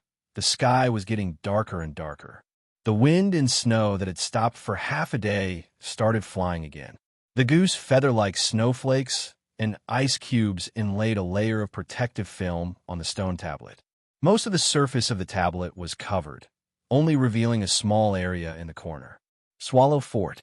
The 3 big characters written in cursive script with a guiding light, telling Huang Yida, Guan, Sanyi, and the others that this was the place they were looking for. Perhaps it was because of the long days or the wind and rain. This stone tablet was mottled and broken, like an ordinary old man that had almost melted into the earth because of his age. However, if they had a little more patience, or if they carefully swept away the snow and ice on the stone tablet, scraped off the thin layer of ice, and carefully studied the words on the stone tablet, they definitely wouldn't have done such a ridiculous thing. But it could only be because they didn't do those things, so they were ignorant and fearless. To Sanyi, in such a remote and ancient village, what kind of great person could there be? What kind of great person would be willing to live here? He had 2 popular bars in Yanjing, and he had dozens of underlings watching over them. He was one of the top figures in Yanjing's Gray Road, although he often called himself Lao San, who wouldn't call him Sengu when they saw him. There were even some new lads who directly called him Sanyi. Sengu was very proud. Sengu was very arrogant. To Sengu, this small village wasn't even enough for him and his brothers. Not only could he help Huang Yida please his father, but he could also give some benefits to his brothers. This was a great deal. He raised his head again and blew a smoke bubble, saying loudly, "Brothers, did you hear that? We'll have enough meat and enough wine. Young Master Huang is benevolent and righteous. He can't bear to let everyone work for nothing. After we're done, he'll give everyone a big red packet of 10,000 yuan. Brothers, do you know what to do?" "Yes," a burly man said with a smile. "We'll go wherever young Master Huang points. Whoever offends our young Master Huang will take his life. Young Master Huang, just wait and see. We brothers won't eat and take money for free." Third brother waved his hand, motioning for everyone to quiet down. He said, "We are looking for a kid from Swallow Dock called Fong Yen. Let's ask a villager first. Once you find him, beat him half to death and hand him over to our young Master Huang." "Understood," the gangsters shouted in unison. Third brother waved his hand, and a group of black-clothed men with knives and cudgels walked into the village. Quang, quang, quang, black shirt, black pants, black leather boots. Marching into the village in such a large group, it looked extremely powerful and imposing. Third brother turned around to look at Huang Yida and said, "Brother, shall we also follow and watch?" "Look," Huang Yida stomped his feet and cursed. "What kind of shitty place is this?" It was so cold that he almost froze. "You can't not exercise." "Third brother, there's an old man in front." A hooligan pointed at a hunchbacked old man in front of them and said. The old man was wearing a thick sheepskin coat, with a dung basket in his left hand and a dung rake in his right. He was walking towards the village step by step. "Go ask for directions," Third brother said. The long-haired man quickly ran in front of the old man and shouted, "Old man, I want to ask you something. Is there a guy called Fong Yin in your village?" The road ahead was suddenly blocked by someone. The old man slowly raised his head and looked at the long-haired man, asking, "What did you say?" The old man's voice was hoarse, as if he was using all his strength, but it wasn't enough. As soon as it flew out of his mouth, it disappeared. "Old man, I want to ask you something. Is there a guy called Fong Yin in your village?" "Fong Yin? Do you know Fong Yin?" Longhair couldn't help but raise his voice. "What did you say? I can't hear you." The old man covered his ears with his hands, as if trying to block out the howling wind. Longhair helplessly turned around and said to Third brother, "Third brother, this old man is deaf. He can't hear me. You're the deaf one." The old man's face was full of anger as he scolded. "Ha ha!" The surrounding black-clothed men all burst into laughter. Seeing Longhair being called deaf by an old man, they thought it was quite funny. Longhair was both embarrassed and angry.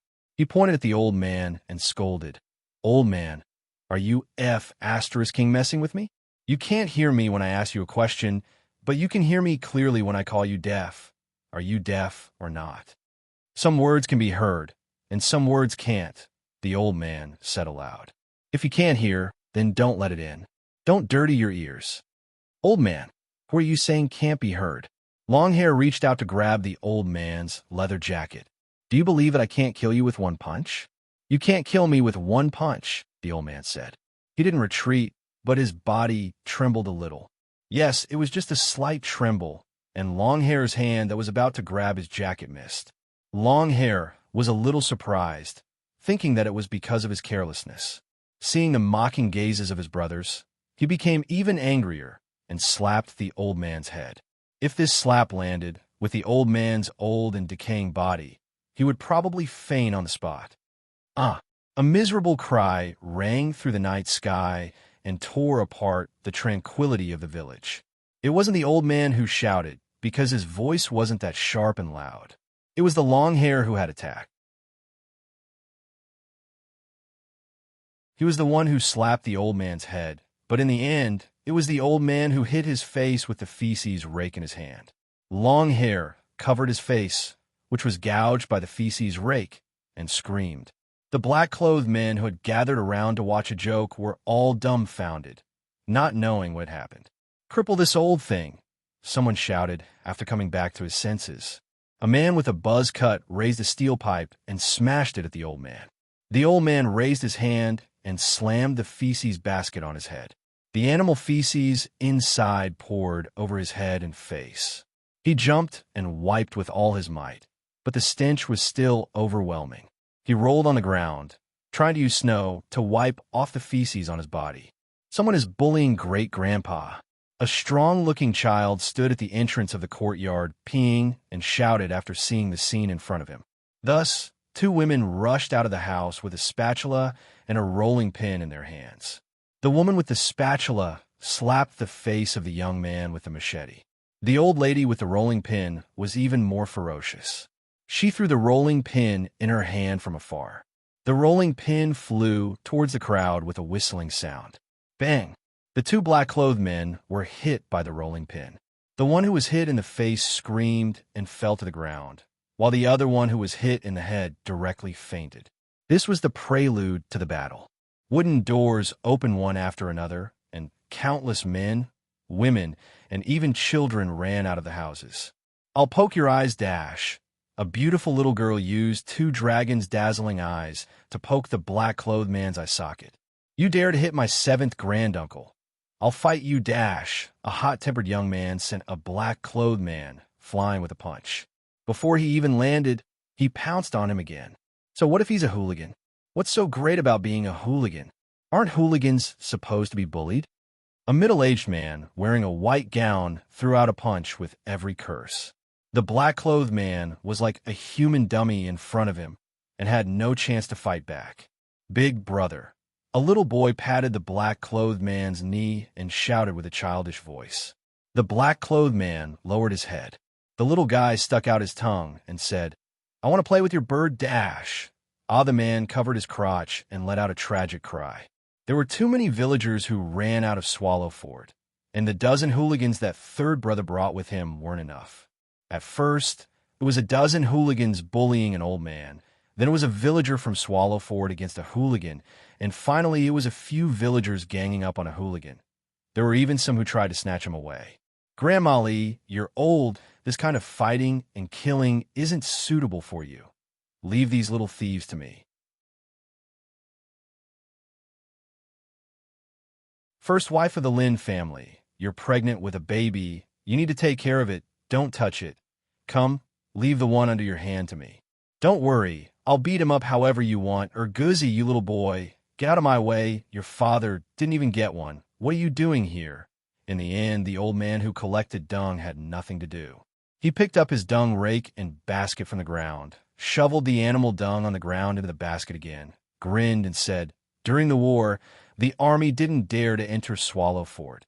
It's been hundreds of years, and I've never met a hooligan.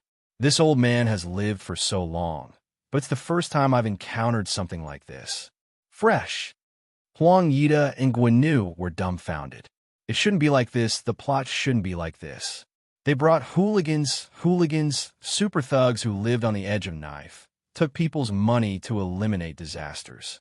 This was just a small village that was hard to find on the map, and there was a huge disparity in strength between the two sides. How did it become like this? They hadn't even seen Fong Yin, and the thugs they brought were all killed. How could they take revenge? How could they get back the check and get justice? Huang Yida was upset and uncomfortable, and Guinu had already cried out of grievance. Third brother couldn't believe what had happened in front of him, and he didn't wake up until the butt of the cigarette in his mouth burned his lips. Had we been tricked? Third brother turned to look at Huang Yida and Guinu and asked with an unkind expression. Huang Yida's face was extremely embarrassed, and he nodded and said, "It's very likely that he deliberately told us this place, just to lure us here for revenge. Let's just run," Guinu said with a sad face. Unfortunately, they couldn't run away. The villagers who had defeated the bodyguards in black had already surrounded them in the middle.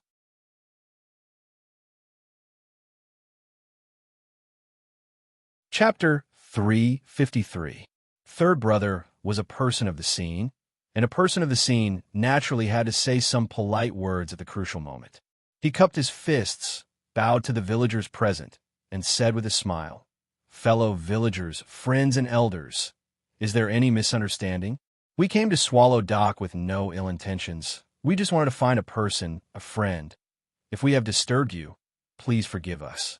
I apologize to you, sincerely apologize. Today we are allowed to pass, and we will definitely give you generous gifts in the future. Third brother was very sad and sorrowful. All these years of smooth sailing made him have higher and higher expectations of himself.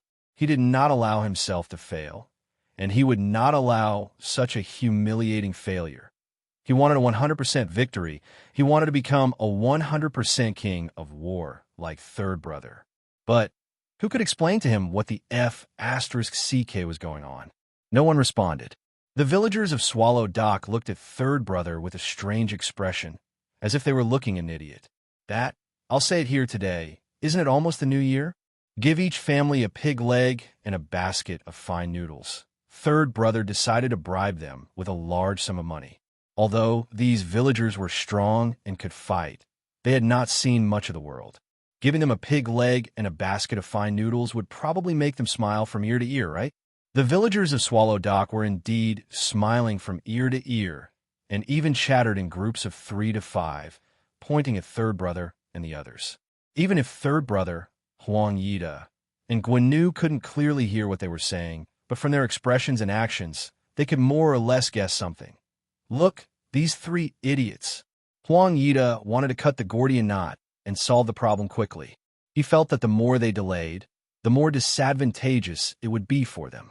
That Fang Yin had tricked them here and hadn't appeared yet. Who knew what he would do? Huang Yida whispered to third brother, "Third brother, we need to use a large sum of money. These wicked people are wild. Don't worry, I'll pay for it." Being criticized by Huang Yida like this, third brother's face didn't look good, and he shouted to the villagers, "Fellow villagers are loyal. I can't be too stingy. 1 pig for each family, 100 yuan for each villager. Every family has 1. What do you guys think? You should be satisfied now, right? Fellow countrymen, don't be too greedy. If it doesn't work, then we'll call the police. When the police get here, you'll have nothing left. You can't get it, right?" A hooligan called the police and asked the police for protection. "This is the first time I've heard of such a thing," an old man said with a laugh. "Exactly. Don't you have any shame? These people who live off others are so spineless." Back in those days, my grandfather could wear steel nails and be sandwiched between them without batting an eyelid. He even asked for a cigarette from the torturers. Third brother and the others were scolded by a group of peasants for being unprofessional, which made them blush with shame. They wanted to force their way through the crowd, but when they saw the shovels, rolling pins, shovels used for stir-frying vegetables, broadswords, spears, and other sharp weapons in their hands, they could only give up on this idea. "We're really looking for someone." Huang Yida forced a smile on his face and said, "I'm a student of the Yanjing Academy of Music. We came to Swallow Dock to look for our friend." "Who is your friend?" someone asked. "Fang Yin," Huang Yida said. "So it's the Fang family's kid's friend. Don't listen to them. Why bring so many people to see a friend? They have knives and guns. How can they be visiting a friend? No matter who you're looking for, you can't bring weapons into the village. This is the rule." Fang Yin walked over with a bowl of pig's trotter rice in his hand. He stood in the middle of the crowd and said with a smile, "I don't know them. They have knives and guns. Don't tell me they want to rob our village." "Fang Yin." Guan stared fiercely at Fang Yin. "That's him. He's Fang Yin," Huang Yida whispered to third brother. "Brother, don't worry. This brat is on my list. Beat him up every time you see him in the future," third brother said in a low voice. He also remembered the humiliation he had suffered today on Fang Yin. "Thank you, third brother," Huang Yida whispered. "What do we do now?" "Admit defeat," third brother said. Third brother walked in front of Fang Yin and took the initiative to extend his hand to Fang Yin. He said, "Fang Yin, brother, right? I'm third brother. My friends in the circle call me third brother out of respect. I heard that you and my 2 brothers had some misunderstanding, so I came over to understand the situation. I didn't expect to be misunderstood by my fellow villagers. Look at this, haha." Fang Yin didn't have any intention of shaking hands with third brother. He stuffed a fragrant and delicious pig's trotter into his mouth and chewed happily. He said, "I had some misunderstanding with your 2 brothers. One of your brothers, I guess it's Huang Yida, felt wronged and called you for help. You wanted to curry favor with Huang Yida or someone in his family, and then brought a dozen of your brothers to help him take revenge. You didn't expect to be beaten like a pack of dogs after entering Swallow Dock. So now you want to shake hands with me and ask for peace. If there's a chance in the future, you can have your revenge 10 years later? Third brother's face darkened. He said, Brother Fong, this Swallow Dock is good and bad. I've already experienced it. But this Swallow Dock is just Swallow Dock. Brother Fong will go to Yin Jing City one day. At that time, aren't you afraid of something unpleasant happening? Fong Yin stared at third brother with wide eyes. He asked, You guys aren't thinking of beating me up? For example, getting into a car accident while driving, or being poisoned while eating, or you're walking on the road and someone's stabbing you in the back. This world is too dangerous. Anything can happen. Third brother said calmly, but the threat was obvious. Do you know the difference between ideals and reality? Fong Yin tried hard not to look at the two dazzling golden teeth in third brother's mouth. That would affect his appetite. The pig trotter rice that he had just thought was delicious became tasteless after seeing third brother's face and teeth. If he wasn't afraid of wasting food, he wouldn't have the appetite to eat it. What do you mean? Third brother looked at Fong Yin and asked. Fong Yin said, Your ideal is to give me a car accident when I go to Yin Jing City, or to be poisoned while eating, or to be stabbed while walking. But the reality is, Fong Yin suddenly threw the big bowl in his hand at third brother's face, letting the well-cooked pig trotter and greasy rice pour over his face. Your ideal is great, but the reality is that I'm treating you to pig trotter rice. Everyone laughed. The people of Swallow Dock were very satisfied with Fong Yan's way of handling things. For thousands of years, they had never been threatened. This was something in their bones. It was their innate temperament. Huang Yida and Guanu looked at Fong Yan with faces full of shock. Did this guy really not know how to write the word death? Did he know what kind of person third brother was? Did he know that if he did this, he would encounter third brother's relentless revenge? No matter where he was, third brother would find someone to bring him fatal trouble. Thinking like this in his heart, there was an irresistible secret joy. If third brother was forced to act because of Huang Yida's invitation, then later, he might hate Fong Yan's existence even more than Huang Yida. First the rice bowl fell, then the sticky rice slid down third brother's face. Several pig trotters fell off, and 2 radishes fell. But there was a pig trotter that was too tenacious. It firmly stuck to third brother's face, not willing to fall to the ground with its companions. Third brother reached into the pocket of his leather jacket and took out a handkerchief. He used the handkerchief to wipe off the pig trotter and wipe the rice and juice off his face. When he finished doing all this, he threw the handkerchief in his hand to the ground and stepped on it with his leather boots.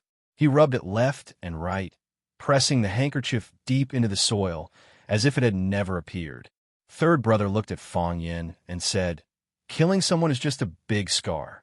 What you just did, that's much more serious than killing someone. Slap. Fong Yin slapped third brother's face. Slap. Fong Yin slapped third brother's face again. Slap. Fong Yin kicked third brother's body flying. While third brother's body was still flying through the air, Fong Yan's toes touched the ground, and he jumped up and stood on top of third brother's body. Fong Yan's movement was very casual, and his posture was very handsome. Even the surrounding villagers didn't give him any applause. Huang Yida and Guanu's eyes widened, and there was a crack in their hearts, as if something had broken. Damn, this guy's a martial arts expert. How are they going to get revenge? Clang. Third brother's body landed heavily on the ground, causing snow to fly everywhere. Fong Yin also landed, still stepping on third brother's stomach. Third brother grunted and vomited a large amount of bright red blood. Fong Yin looked down at third brother and said, As a hooligan, you can bully other ordinary people or fish for some gray profit. In a situation where I can't see, no one will deliberately cause trouble for you. I'm also not someone who likes to meddle in other people's business. But you dare to be so arrogant and lawless after breaking into Swallow Fort. Then don't blame us for getting rid of evil for the people. Swallow Fort doesn't accept threats, and Swallow Fort doesn't fear challenges. swallow fort. Fang Yin stepped on third brother's arm. Crack! One of third brother's arms was broken. Fang Yin kicked third brother's left leg. Crack! The clear sound of bones breaking came from third brother's left leg. Fang Yin looked at third brother, who was howling in pain on the ground, and said, "Breaking one of your arms and one of your legs is a gift for your first visit to Swallow Fort. I hope you don't like it."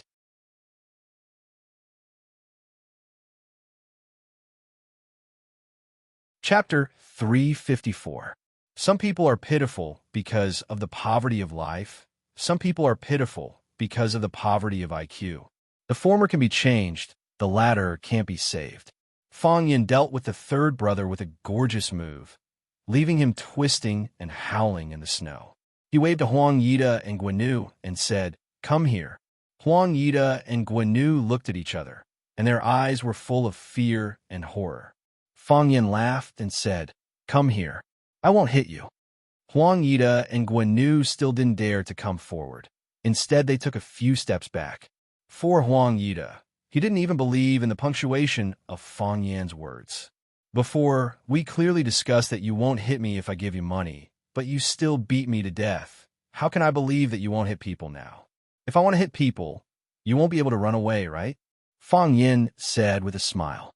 "And have you ever thought that if you're so disobedient, I might get angry?" Huang Yida gritted his teeth, puffed out his chest, and walked in front of Fang Yin and said, "What do you want to say?"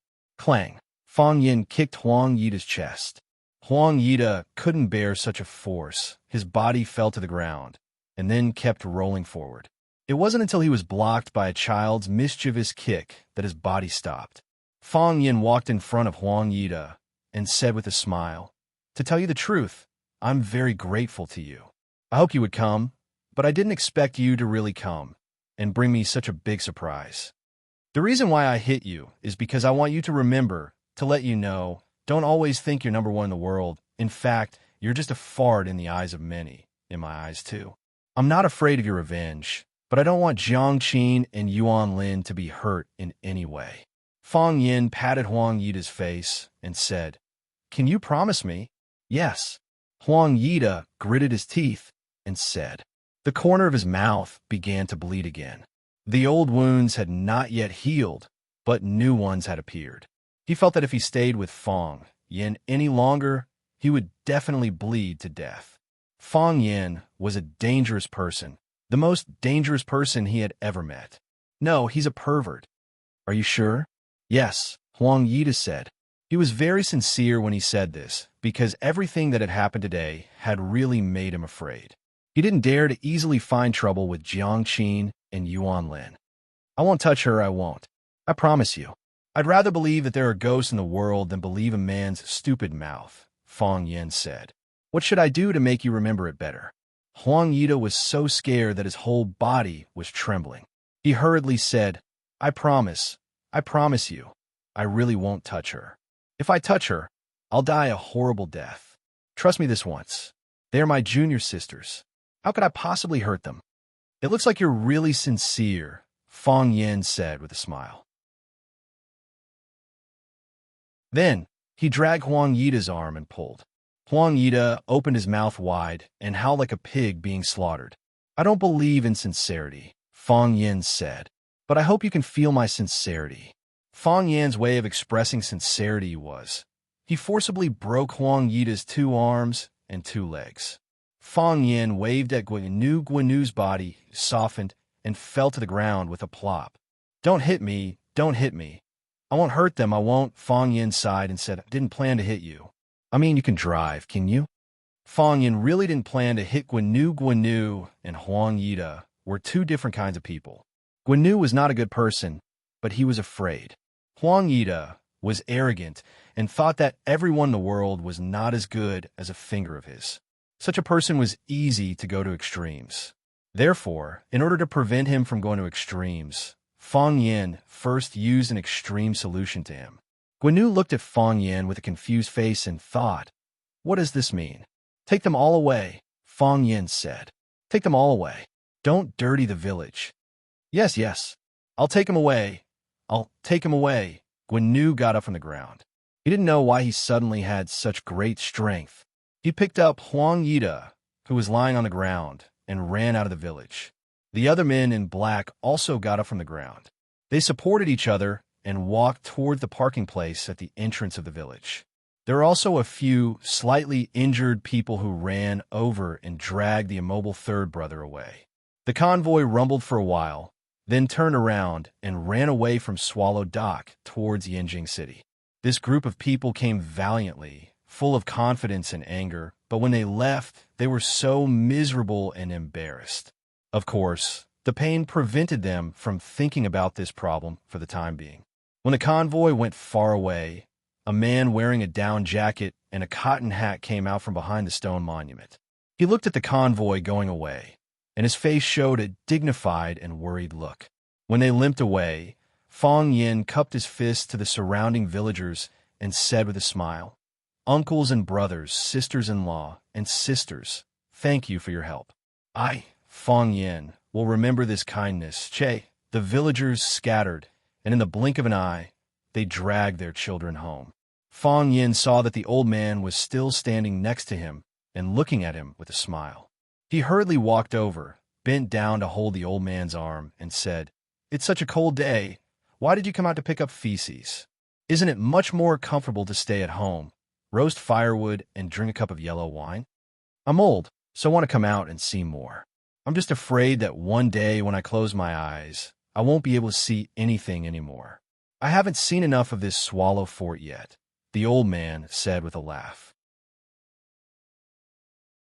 His ears and eyes were sharp, and he was a completely different person from before when he was pretending to be deaf and mute. "Sir, you won't leave so soon. I've already calculated for you.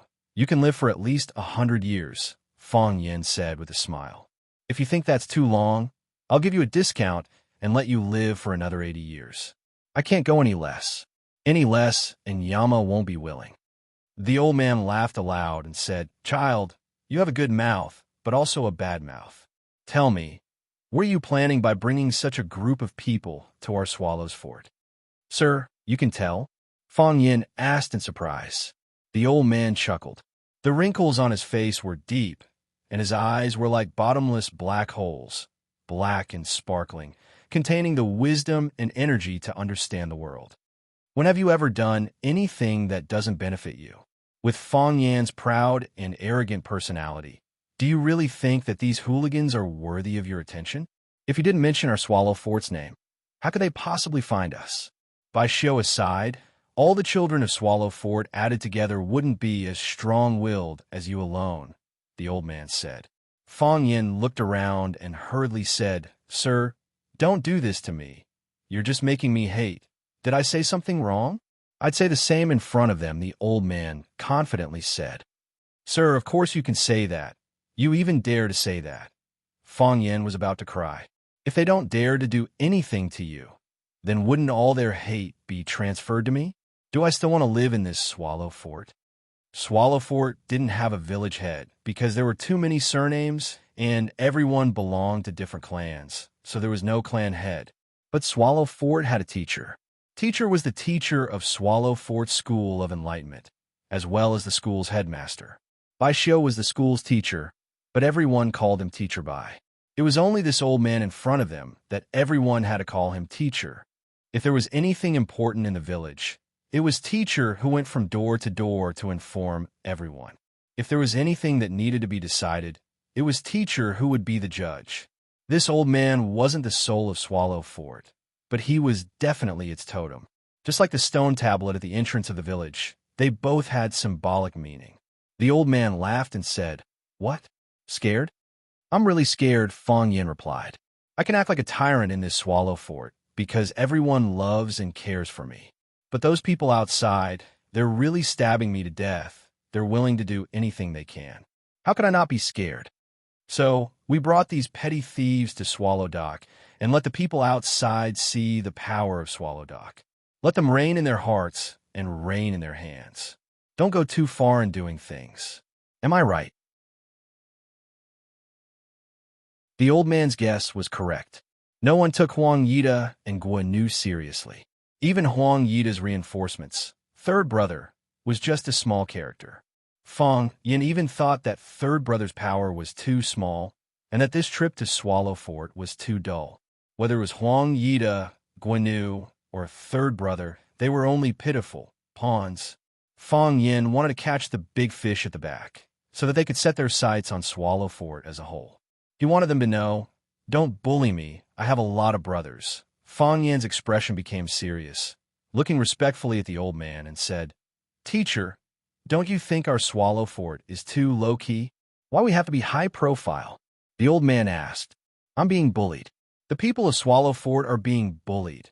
If we don't be high-profile, who knows what they'll do?" Fong Yin said, "Teacher, we've been low-key for hundreds of years. Shouldn't we be high-profile for once?" The old man lightly shook his head and said, "The gun shoots the bird that sticks out. The knife cuts the snake in its territory. The wind blows the eggshell. Wealth leaves the people in peace. Who says that by Shan Song doesn't waste a green pine? Who says that muddy cement doesn't stain the bright moonlight?"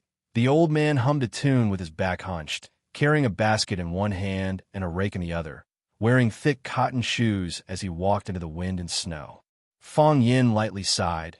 He was still not strong enough. You're tuning into the Romance Rendezvous YouTube channel. We're so grateful for your support, and don't forget to subscribe to join us on this incredible journey through captivating stories. Your generosity through donations truly makes a world of difference, as it's the primary source of revenue that allows me to expand and enhance this channel for you.